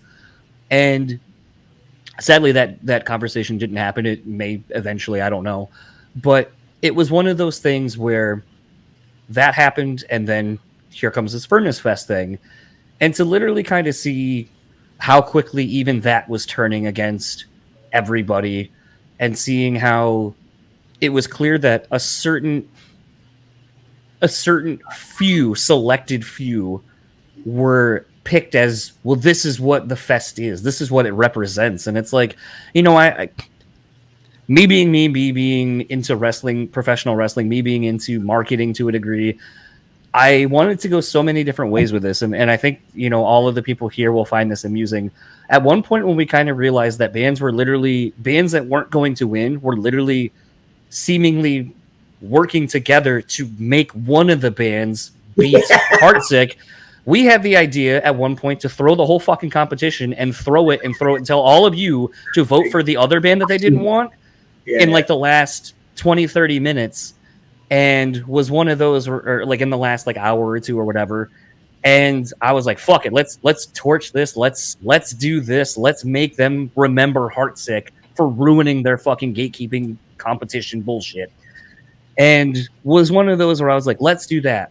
Secondly, I was like, how about we win this goddamn thing and then use this and lean into it as Furnace Fest's most hated band from the internet or whatever. Like at one point I literally told Alfonso in our group text, I was like, here's what you do when we win, because he's like, we're going to make one big push. We're going to make one last big push and we're going to win this. And I was like, okay, so when you win, here's your statement video. Everyone tried telling us what we were. What we are is playing Furnace Fest. See you there. Video's done. That's it. Then I wanted to create a line of shirts either with some of the shitty like gatekeepy posts and make those a limited run of shirts, you know, black out people's names and such, and just be like Heartsick, the internet, like Furnace Fest most hated band on the internet or something like that. I was like, let's fucking run with this. Because that's where I'm like, if you don't want to embrace me, fine, fuck it. Let that be the thing that we're known for then. Yeah, like I thought all that stuff was like was just hilarious. Like our conversation just kept getting more like hilarious as we like kept talking about it, because it was so weird that like for like the day and a half we were like at like 70 votes, so like just way ahead of the curve, right? We're like, okay, cool, like we're coasting, and then for whatever reason, like the demeanor of some of like the old gatekeepers in that community were just getting more and more and more pissed, just more pissed. It was like you could literally see like someone having like a meltdown in real time on the internet. Like these people were just melting down even more. And we're like, let's just be nice and like, hey, like give like I got into the group and I started using the band page and being like, okay, well, if you're gonna say this, I want you to back it up on why. Like someone literally said, and I approached them and I knew that it threw them off. Somebody literally said, I'll do anything just to not let this band win. Like they literally said that. And I was like, damn, that's savage as fuck. So I was like, that's what you do for a Klondike bar. Yeah, right. So I was like, all right, well, I mean, if you're gonna put it out there in the group, let's talk about it. So I went in there and I was like, hey, like, you know, like, why would you go up against a band, like have such a negative view towards a band that, you know, stands for, you know, advocating for women of sexual abuse, sexual assault, rape? Why would you go up against a band that that advocates for, you know, recovering addicts, that, you know, all the things that we do, like all of the things that we are as a band that really is authentic to us? Why are you so negative to that? And over the music, like it doesn't make any sense to me. Let's have a real conversation. And you could tell in the response that they had that they were not expecting to be challenged on this idea that they have. And then they, you know, then this like the hamster starts spinning in the wheel and they have to like fucking figure out what bullshit they're gonna say, you know. And it was just like, but you could see it like in real time devolving. And then it's like the last hour, it went from like we had this like crazy like good lead Let's to torch like it all down. Plunged, like just plunged. And we were like, how is this happening? And we started doing like data analytics search, and we were like, oh shit, like they're literally, because one of the group members was like, you know, they put what the rules were to sort of try and calm down the people having an issue. But one of the rules was you can change your vote. And I think when people started noticing them, they were like, oh, well, fuck that. And then like on that like last hour and a half, you could literally see all the votes going away from specific bands and going to like another band and then going to that band, you're like, oh, I see what's happening. Which, you know, listen, at the end of the day, it's just a competition. We know that it's just for fun. We know that it isn't. That's why I didn't take any offense to that. That's why I was just like, our whole team just kind of like laughed it off and just was like, whatever. But the conversation that we were having was hilarious, because we were like, we really were going to be like, if we really win this, we're 100% going to fucking shove this straight in their faces that day. We're just going to like make these shirts or like do something. Like, I was on board. Like, me, you, and Shane were like super on board with it, you know? Well, I think the thing that too that was like probably wasn't helping was like I wasn't drinking, I was actually smoking, which usually makes me more like calm and chill. And instead I was just getting all fired up, and I was like, you know what? How about we win this thing and then go, fuck it, we don't want to play your stupid gatekeeping festival. This other band can have it, but know that they're only playing because we gave it to them. Like, fucking eat that. I was like, I realized, like, I have learned in the last year, because like I have adopted this mentality this year. I came into 2022 going, I'm matching energies this year. I'm matching energies with people.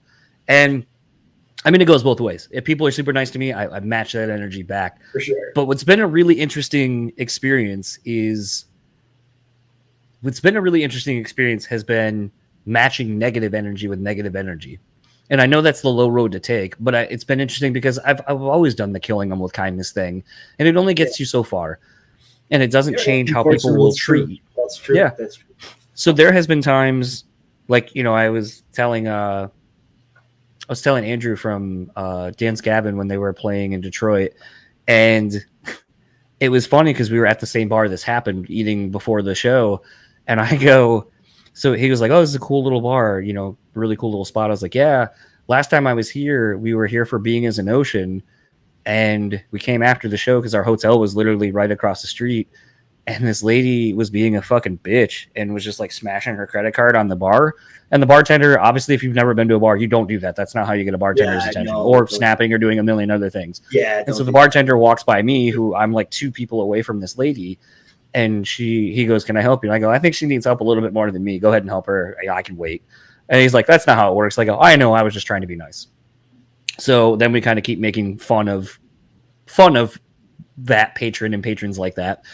So at the end of the night, she comes up to me and she goes, what's your name? And I was like, oh, my name's John. She goes, oh, well, you seem like a real fucking asshole, and I hope you die tonight. And I just kind of looked at her and I was like, oh my God. Oh, yeah. And I go, well, it's going to be pretty much impossible because I'm walking and I just have to get across the street.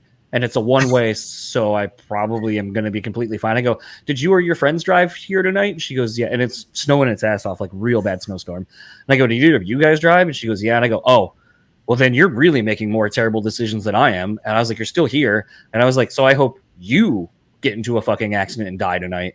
And she like lost her shit and was like, oh my God, how could you say that to me? Blah, blah, blah. And I go, you literally just like, I just pulled the old Pee Wee Herman, I'm rubber, you're glue bullshit. And like, now you're mad at me for literally saying the same thing you just told me. Like, what the fuck?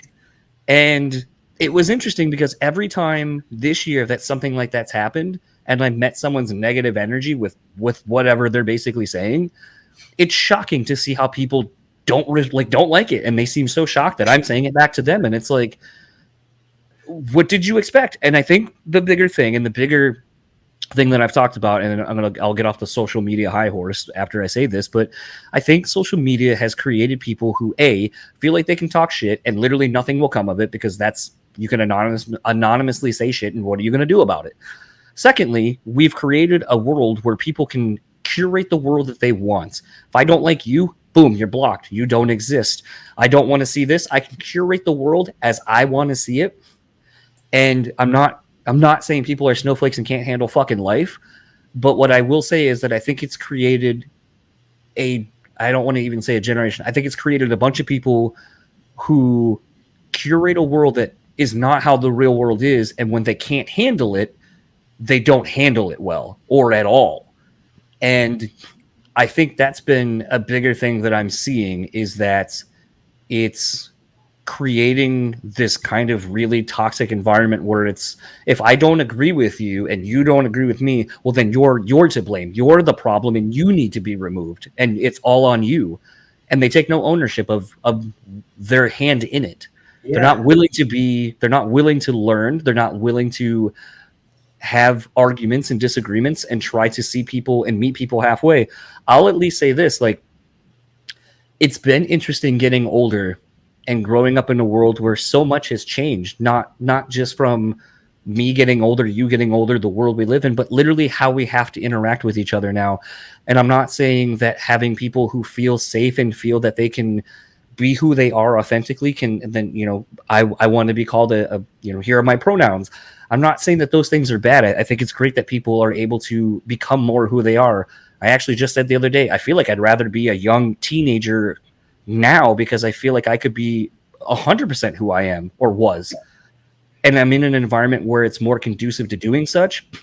But I think the thing that I would put more stock and value in as being my age now, living through the life I did, is that I had to learn that not everything is catered to me and I have to fucking traverse the world with other people who don't agree with me. And that you can either... well, you can kind of be an asshole and be like a racist with that's how you think and feel. But more importantly, if you're a pretty level-headed person and can kind of deal with discourse, that sometimes you can actually learn a lot from the unknown or things that you're scared of or afraid of, and learn what the world really is beyond just your little bubble of what you have. Grow it, like, that's where real growth happens as a person, is learning about the world around you.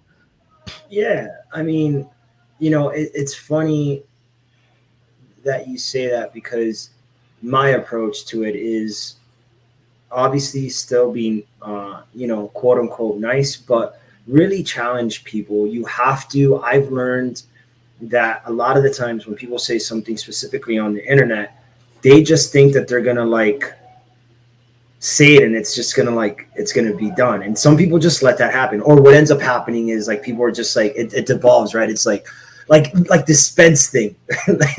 If you were following anything that happened with that David Spence guy in my Facebook, it was insane. Oh, yeah. This goes into this dude's calling me all sorts of names, blah, blah, blah. And I'm just like, okay, well, that's fine, but just meet me outside here and we can just talk about it then. But it never gets to that, right? So for me, the way that I challenge people in that aspect, I don't want to meet their energy on the same level when it comes to negativity. Not that I think that that's a wrong approach. It's not something that I feel comfortable in, because I have a really hard time being mean to people. It just feels terrible for me. It's something that I'm still working on in therapy. I feel a lot of guilt in general in my life, just for everything. It's a thing that I just have to deal with and talk to in therapy. So for me, hold on just a second, because I want to bring this up because I think it is an interesting counterpoint to what you're saying. When I'm saying these things, there's not really any maliciousness in my heart when I'm saying it. I'm literally I'm hoping. The point is, if I literally say the thing back to the person, I hope they realize like, okay, so you saw how I handled it, which was to throw it right back at you. Now all of a sudden you're mad, you're upset, you're offended. It's more of like, all I'm doing is what you just did to me. And you saw that I didn't react the way you are. So why is it okay for you to come to me and then not expect any retaliation, anything back? Think about this. Let this be a learning experience of how you treat others and literally treat others how you want to be treated. So if you treat someone like shit and then I treat you like shit, then it's like, what did you expect? This should be a learning experience for you on how not to be. Think a little bit bigger picture than just, here's my being mean. I'm not trying to be mean. I'm just literally hoping that they, like you do, I'm hoping to challenge your thought process. I want you to understand what you're doing is not, it's not good for you to be a good person. For sure. Like in real life, that's the best thing too. Like, I think you're doing a good thing in doing that. For me, the funny thing for me is a lot of the things that people say to me on the internet, because they know me from the band, they would never say to my face ever at all. I know they won't, because anytime I literally know people that have shit talked me and I'm going to fucking kick your teeth in. I'm like, okay, come try it. And they see me in person. They're like, hey, what's up, man? How you doing? How's the band? Can I get you to sign this? And I'm like, oh, okay. You know, but so on the internet, the approach that I always take is kind of like, okay, well then tell me why. Tell me why this is like, these are the things. And of course, it just devolves into that too, you know? So it's like, you're right. Like the internet has created this sort of idea in people's minds that then transfers into the real world that we're somewhat untouchable. Like, well, they're not really going to do anything because there's rules and shit. And then you're like, yeah, but there really isn't, because you're going to say some wrong shit and some dude is going to fucking split your shit real quick. You know what I'm saying? Like, so, but at the same time, like you said, it also creates things where like people just get really out of hand. Well, I'm fucking offended. You know, and it's like, okay, like I get that, like that's okay, but we still have to have a conversation about it, because we can't just say, all right, well, that was it, and now fuck that person. It's like, well, we have a society that works a particular way. If we abandon the way that society works completely and just go with this new thing without even like giving the part of the society that we've built up a chance and just reform it, then it's not going to be any different. It's just going to change in 10 years because it's a fucking extreme too, right? Like there are things right now in our society that are still laws that were extremes from like 50, 60 years ago. They're not working. That's why we need to reform them, right? So, but if we do the same thing with this other thing where it's like, well, fuck you, you can't. And it's like, well, I mean, like, you know, like, people were really mad. Let's take the example of Dave Chappelle and the whole like thing that he went through, right? I'm a big Dave Chappelle fan. I love a lot of his comedy. Were some of the things that he said were obviously fucking a little bit out of, in my opinion, like out of his personality wise, yeah, for sure. But at the same time, it is comedy. We have to look at things in context. And a lot of people were like, oh, well, fuck that guy. And they're like really trying to get on his shit and trying to make that guy apologize for something that he didn't feel he needed to apologize for, because he didn't feel he said anything that was like deserving of an apology. And because people didn't get what they wanted from him, they went after him even harder. And I look at this situation as somebody who 100% believes in trans rights and gay rights and stand up with all my people for that. But I also look at like realistically what the conversation was. And I'm like, you know, like we really just need to have a conversation about this and figure out where the middle ground is. And I think that's your whole point. We're not getting a middle ground anymore. We're just going to extremes, you know, we're going to like these crazy fucking extremes of like, fuck you, you're not a hardcore band, you don't belong here. Or fuck you, you're a complete fucking homophobe, you don't fucking belong. Or fuck you, you're like, and it's like, hold on. Like, we're getting a little bit crazy. Wait, like, let's have a conversation. Like, we can talk about this. But at the same time, I feel like a lot of that stuff was expanded by the fact of the leadership that we have had. Now I feel like we've sort of tapered that down a little bit, but we still need to find a way to have these conversations, which is why in that conversation I was like, okay, well, tell me why you'll do anything to not let us win. Tell me why. Yeah. And they can't. Yeah. You know? Well, I mean, at the end of the day, I think the thing that really was funny to me, it was like, well, people who aren't going shouldn't vote. And it's like, you know, the analogy I used is I was like, that would be like saying I can't support a sports team because I'm not going to go to any of their games this year. So I can't be a fan. I can't support them.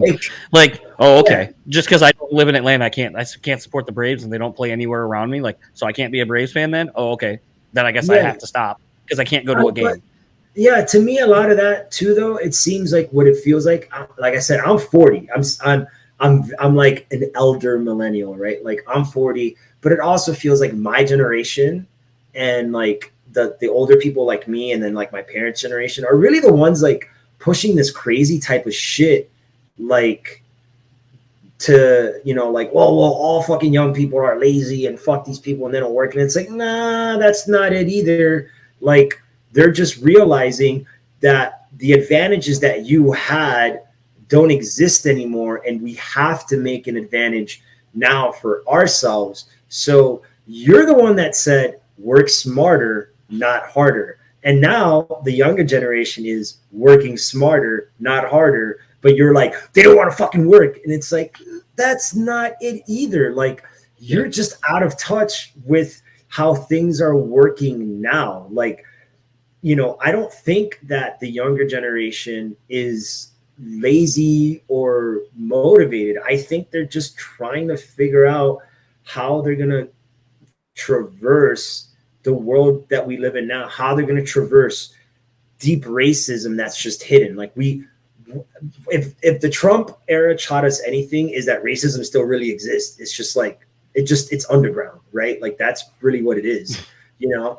How do we, right, like underground. Like, let's keep our racism like our hardcore music underground. Yeah, right. Like, how do we traverse, you know, the younger generation is now dealing with, how do we traverse, you know, jobs? Like, I'm sorry, but there is no 21-year-old that I know that can get out of school and out of college and just work one job. That's just not fucking possible.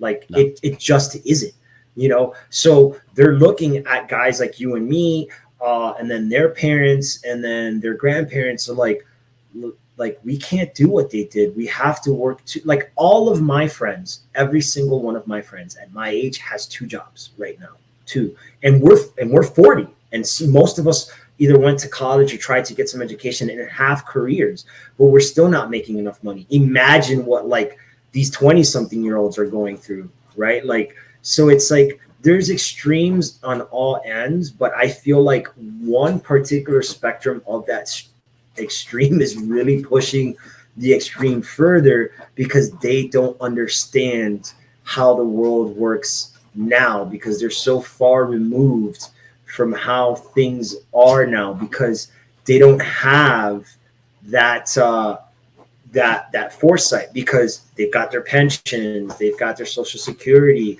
they made their money in investments, and they had all this other shit. But we're like, yo, we fucking just had to pay our whole way through school and have to pay like $500 a month in student loans and still have to pay for daycare and shit. Like, I can't do that, you know? And then the younger generation from us is like, yo, like, I can't even find a job with my, you know, my social studies degree, because it's fucking, everything's paying me $8 an hour and rent is like $800 a month. Like, how do I do this? You know, we're experiencing all those things. And when you really look at how societies have worked and transformed, about every 50 to like 75 years, we go through this sort of transition in society. That's why we had the hippie movement in the 70s and the 60s. That's why we had like the greaser movement back in the 50s and shit. Like, it just kept expanding because one generation was dying off, one generation was existing, and one generation was getting older, and none of them knew how to communicate. And I think we're going through that again. We're going through, you know, our grandparents are like now in their 80s and 90s, and they just don't understand the world. You know, our parents are like in their 60s and 70s, and they're like, well, it wasn't this hard for us. And then like us at our 40s are like, this shit sucks. And then the 20-year-olds are like, I have no idea how I'm going to make it to 40, you know, and like nobody knows how to coexist. So we start getting this extremes like, well, fuck this and all these other people. And it's like, we need to have conversations, you know, and it's to bring it all around. That's why I think it's funny when people say you don't belong. And it's like, no, it's that you don't understand what belonging actually means. You don't know what the middle ground is. You just think that you're entitled to X, Y, and Z, and X, Y, and Z is only yours, period.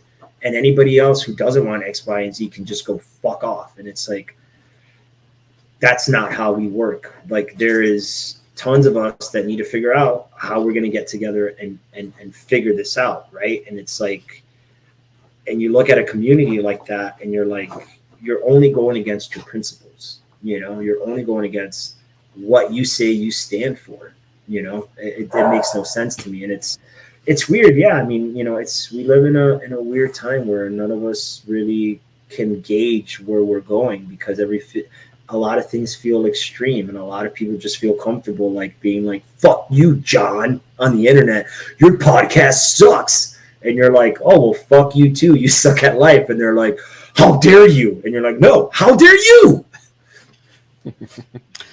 Yeah, it's interesting that that whole thing just kind of felt like the internet boiled down, where it was like, oh, I'm not getting my way, so now let's fuck everything up and just kind of whatever.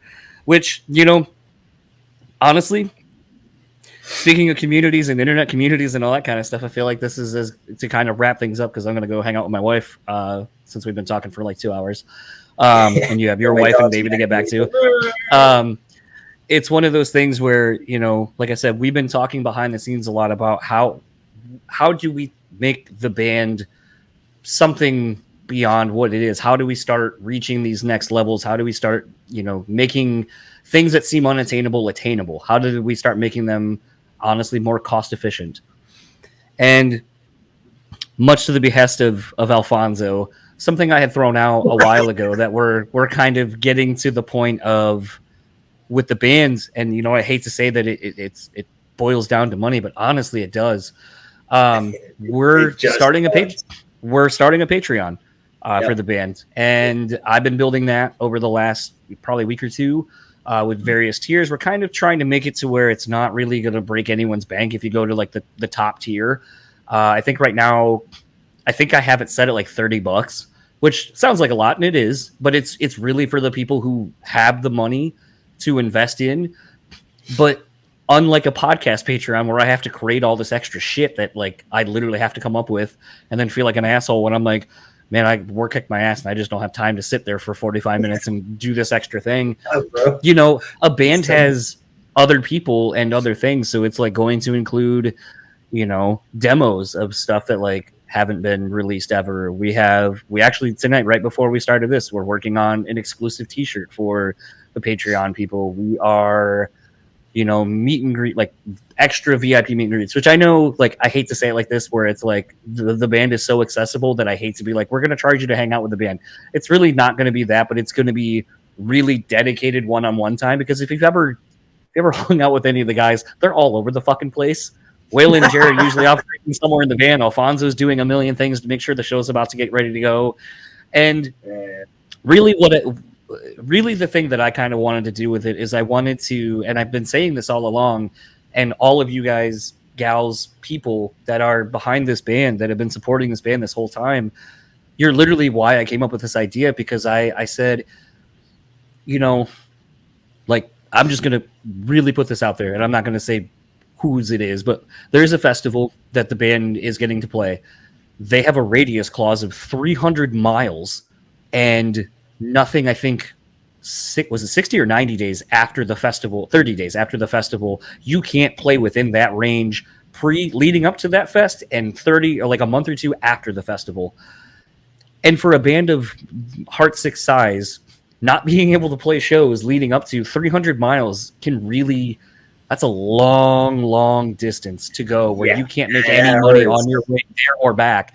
And so we were trying to figure out a way to where the fans can literally affect and help start offsetting these costs that the band has, you know, between recording costs. Like, that's the one thing I'll at least say with a Patreon page for a band, is that it literally helps the band in so many ways. Like, you may think you're $1 or $3 or $5 or 20 or whatever.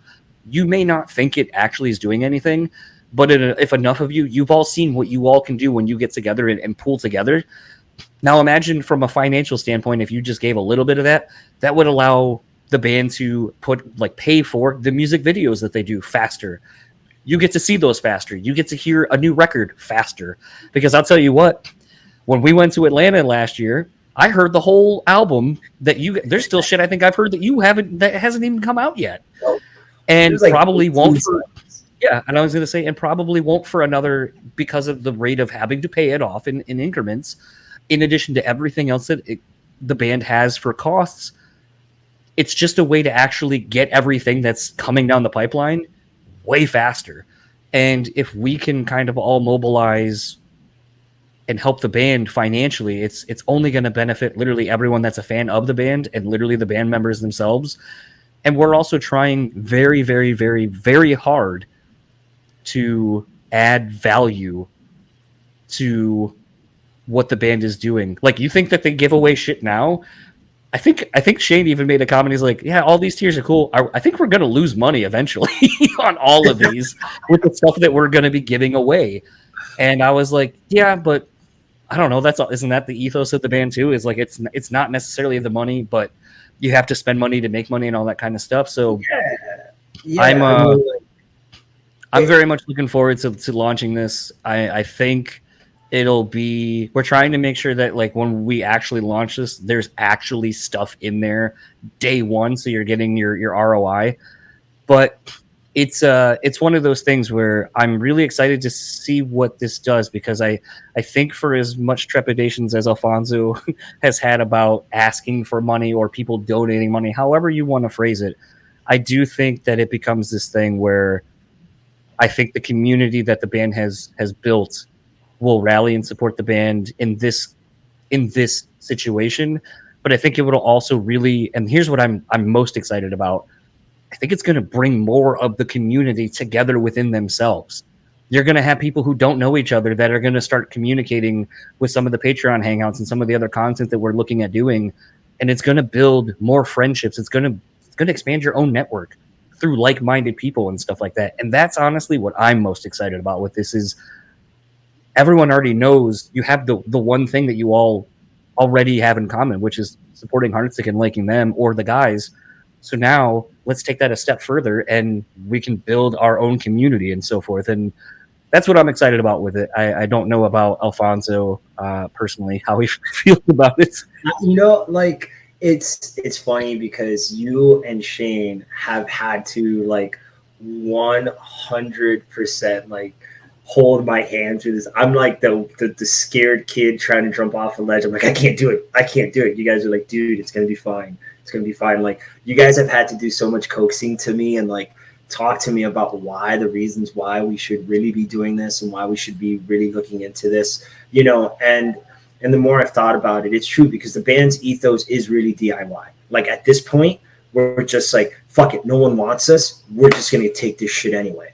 And the community that we have and that we've built with all the people on our Facebook and our social medias and stuff like that really get behind us and really believe in us, I'm like, well, this is, to me, that's really the only way. Like, if those people can be like, you need to pay attention to this band and stop being a bunch of fucking morons and really listen to this, that's how it's going to happen. And so I've become more and more receptive to it. And honestly, I think it's really cool because I also have become more like, oh, wow, we can get really, like, creative with this and get really artsy with it and be really fun. And we can incorporate the dudes. Like, I feel terrible for Shane and I feel bad for people at shows, because it's trying to get us together at a show whenever, like you said, is like, poor Shane is like trying to wrangle squirrels. Like, it's an impossible task. You're never going to catch all of us at the same time, right? And also, you don't get to really know. That's a shirt idea. Hold on. Manifesting this. That's a Patreon shirt idea. I caught them all, and it's all of you as Pokemon. Right? Yeah, right. So it's like, also all of the dudes are so different. Like I said, like, when we started this podcast, Waylon, Jared, and Jake don't really use herding cats. Yeah, like, Waylon, Jared, and Jake don't really use social media in the same vein that I do. I'm always the face of the band just because I really like doing it. It's something that those dudes have other interests that are more important to them. With the Patreon, we can get their interests and do things that are authentic to them, that they actually like and want to do. Like, those dudes don't want to sit on a computer for 2 hours doing an interview. They just don't. They're just like, nah, I got better shit to do.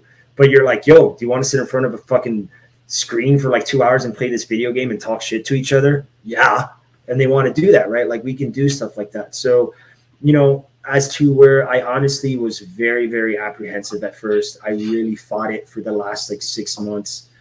I'm starting to look at it, and to sort of wrap it all up, looking at what we did for Furnace Fest and what we were able to do. We came into this place that nobody knew who the fuck we were, and literally shook up their whole thing, all their defenses, and they're like, who the fuck is this fucking annoying band? Like, literally, the promoters were like, I don't know how the fuck you guys did this, but that's not the first time we heard that. We heard that from Danny Wimmer Presents.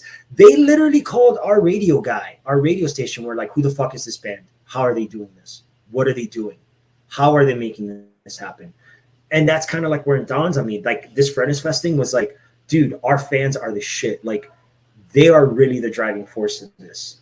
All we are is just a vessel to keep doing what we've always done and just be who we really are. And to me, it's the most authentic thing that we can do because we can really incorporate everybody. So I'm stoked for it. I know that you've been taking care of the stuff. We put you in charge of making the Patreon and stuff because, again, herding cats, wrangling squirrels. So I'm excited to launch it and get all the stuff on there that we already have planned already. And we're already working on some really fun ideas. You know, I have an idea that I keep pushing to the guys, and they're all kind of like, oh, okay. And I think it's hilarious. And one of those ideas that we had talked about is like us doing an entire practice of going through like 7 songs and just eating hotter and hotter chips and see who dies, like who ends up just being like, I can't fucking do this anymore kind of thing. Like, let's pick 7 songs for a practice. Let's put it on the Patreon live and let's start eating chicken wings like hot ones, but they just get embarrassingly hotter. Who's going to tap out? Like, those guys are like, yeah, and I'm like, no, we're doing this shit, you know? So yeah, it's fun, man. I'm stoked about it. Thank you for handling the Patreon. Thanks for doing this with us tonight. Thanks for having this. I love that people get to like know your podcast because I'm a really big fan of your podcast. And I always tell the story of, I remember sitting in a van with you with a shitty, like, what are those, like, whatever that Blue mic Yeti, was. yeah, the Blue Yeti. Yeah, mics. the Blue mic, and like in our like van, you're like, you're gonna be must a good podcast, and like listening to that and seeing one where you from that to here is awesome. And now that you're part of our team and you can come on our Facebook and show more people and show our fans what you actually do, and they can check out all the guests you have. Because dude, you've had some incredible fucking guests. Like I'm like, you interviewed fucking Jose from Incubus, for God's sakes. Like, what the fuck? Like, that's crazy to me, you know? So it's awesome, man. I love it. It's cool. I'm stoked for the Patreon for sure. I think it's easy, something we've been doing to really wrap this up. What we're doing right now. This is something we've talked about putting in the Patreon, like maybe every other week, Alfonso or I, or the guys and I will just kind of bullshit for, an hour or two and just kind of make it, a Heartsick podcast. We can talk about like, we've been discussing, do we do like fun old tourist stories or, things like that, like just different things that we can kind of make it, a fun show, but it can also be serious like this. It can cover a lot of different things. And, maybe even the fun thing with this that we're, using this for to record all this and put it out, we can add other people. So maybe, that's a perk. Maybe we talk about where it's like, you get to join in on one of these and literally shoot the shit digitally with the band or whatever. Which I did a little test of that today. I went on today and was just like, yo, ask me questions. I'll bring you onto the Facebook and let's interview some bands and shit. That shit's fun for me. It really is. I like putting shine on people way more than I like having shine on me. So yeah, 100%. Well, thank you again for doing this. For everyone that's made it like 2 hours. Thank you for watching this. Anyone who will watch it after the fact, thank you. If you guys watch, thanks, man. This was a lot of fun. I thank Alfonso for 20 years of friendships and me making fun of him losing his hair. And, he makes fun of me for being white. One of my ex-girlfriends is still a great friend of mine. The first thing I wake up to this morning was like, look, you had hair. And it's a picture of her, me, and her friend, who goes by Damien Faust. It was me, him, and her. And I was like, oh, you're so mean. So, yeah. So. Well, I think the meanest. I mean, I feel bad because, like, I know it bothers you up, but I mean, I think that's what essentially like super best friends do is we just make fun of each other. Sure. And like I said, I was like, oh, that's what happened. You had dickhead hairstyles, and so God took away your hair, so you can't make those mistakes anymore. Stop doing stupid shit with your hair. And look, now it passed on to your son. He doesn't have hair either. There you go. It's slowly growing for him, though. So you're just gonna cut it, and I'm gonna see you one day with like the patchiest hair of like baby hair. Waylon keeps trying to like bribe me. He's like, yo, just let it grow. I will give you $100 if you just let your hair grow. And I'm like, you look like Josta. Yeah, it's not gonna fucking grow anywhere besides like the sides of. He's like, get the Friar Tuck, man. Just do it. Yeah, I'm not fucking doing that. Well, awesome. Enjoy the rest of your night. Tell Rachel I said hey and pet your dogs for me, and I'll probably talk to you in like 2 minutes as soon as we're done with this. Yeah. Tell Rachel I say what's up, man. You take care, brother. Yeah, you as well. Bye. So that was my conversation with Alfonso, again, of Heartsick. Once again, want to thank everybody who watched in real time, who kept the conversation kind of going in the comments. We touched on a lot of things, and I'll definitely say, and kind of as you hear me joking about in the end, a lot of this was born out of anger.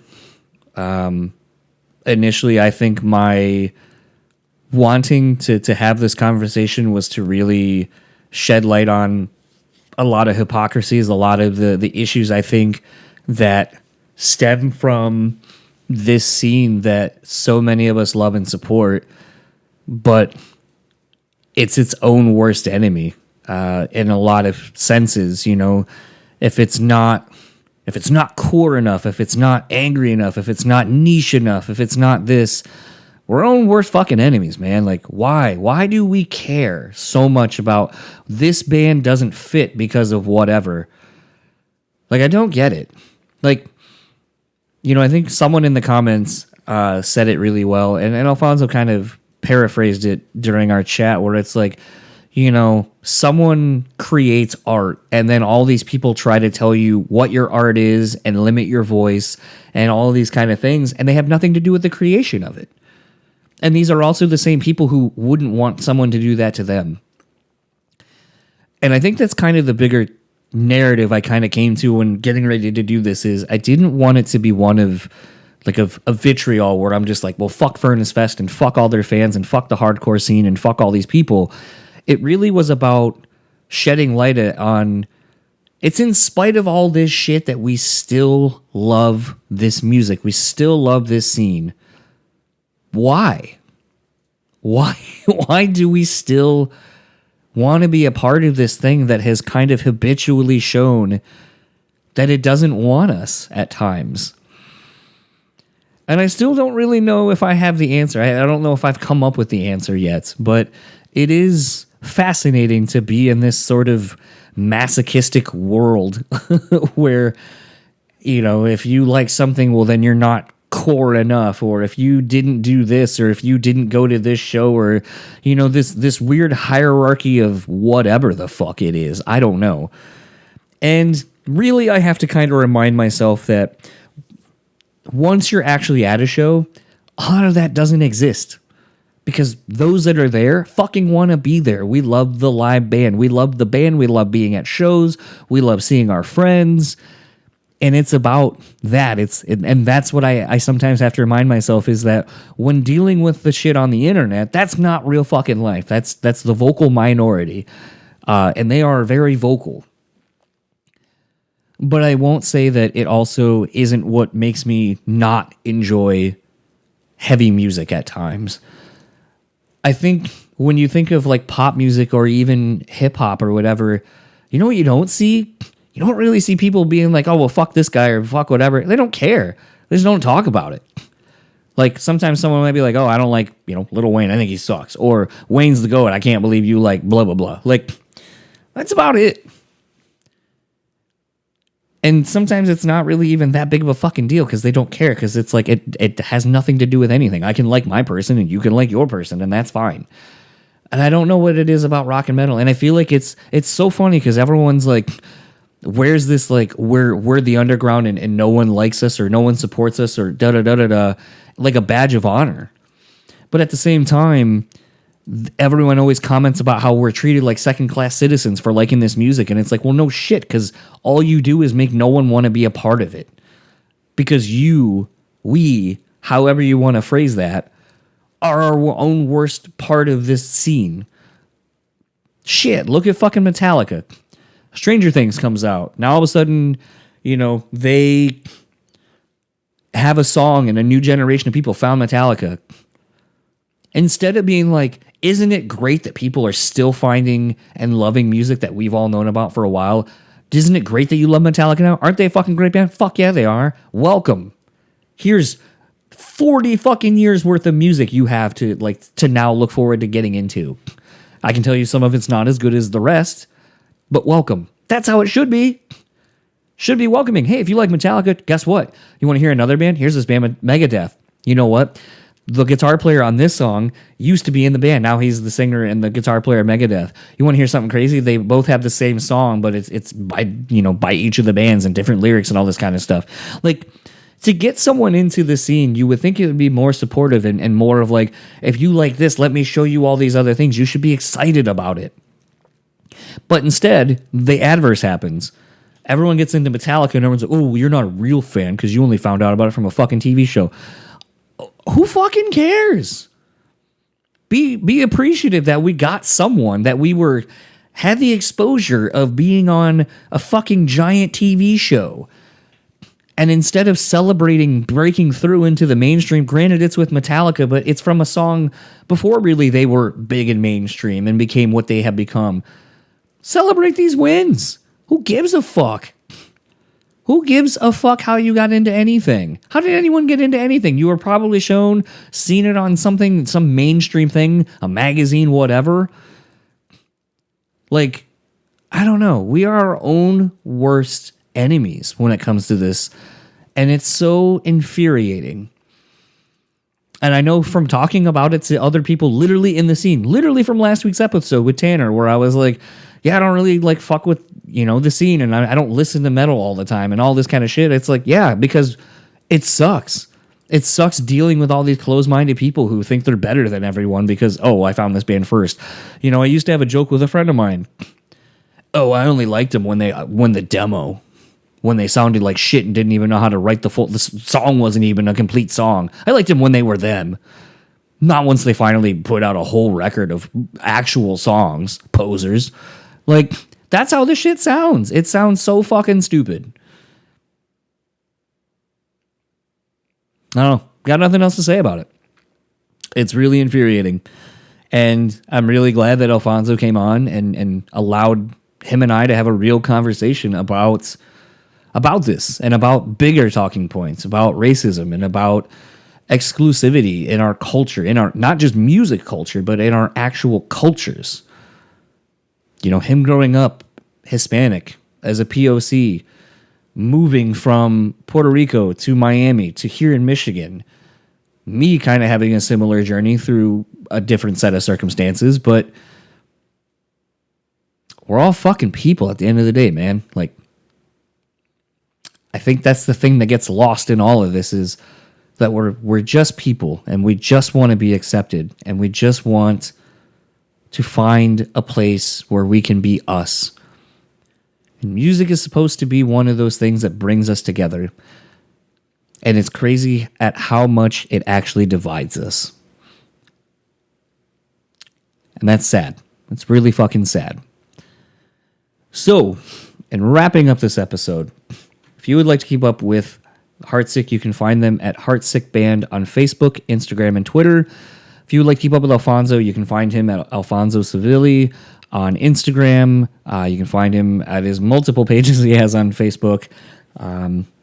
He is one of the most genuinely nice people I've ever met. And it's why we've known each other for 20 plus years. I'm glad to have him on the episode. I'm glad that maybe you get to see a little bit of more of the dynamic between he and I. He's one of those people I literally talk to every single day. And as you can tell by how animated, impassioned, whatever the word is you want to use, I don't like seeing my friends be bullied or go through things that I feel like they shouldn't have to go through simply for trying to do something to better themselves. So, I'm actually not even going to plug any of the other things because it feels disingenuous. This whole thing is really about my friend. So, support them. Go out and see them if they are on tour. If they are anywhere near you, go support the band. You can keep up with everything going on with the band. You can buy merch, all that kind of stuff. Heartsick.us. Support those guys. They 100% deserve it. And that's it for this week. I will talk to you all next time. I'm doing a couple episodes in about an hour or two, and I will post those when they are done. I will talk to you next time. Have a good week. Tell your friends you love them. I'll talk to you all then.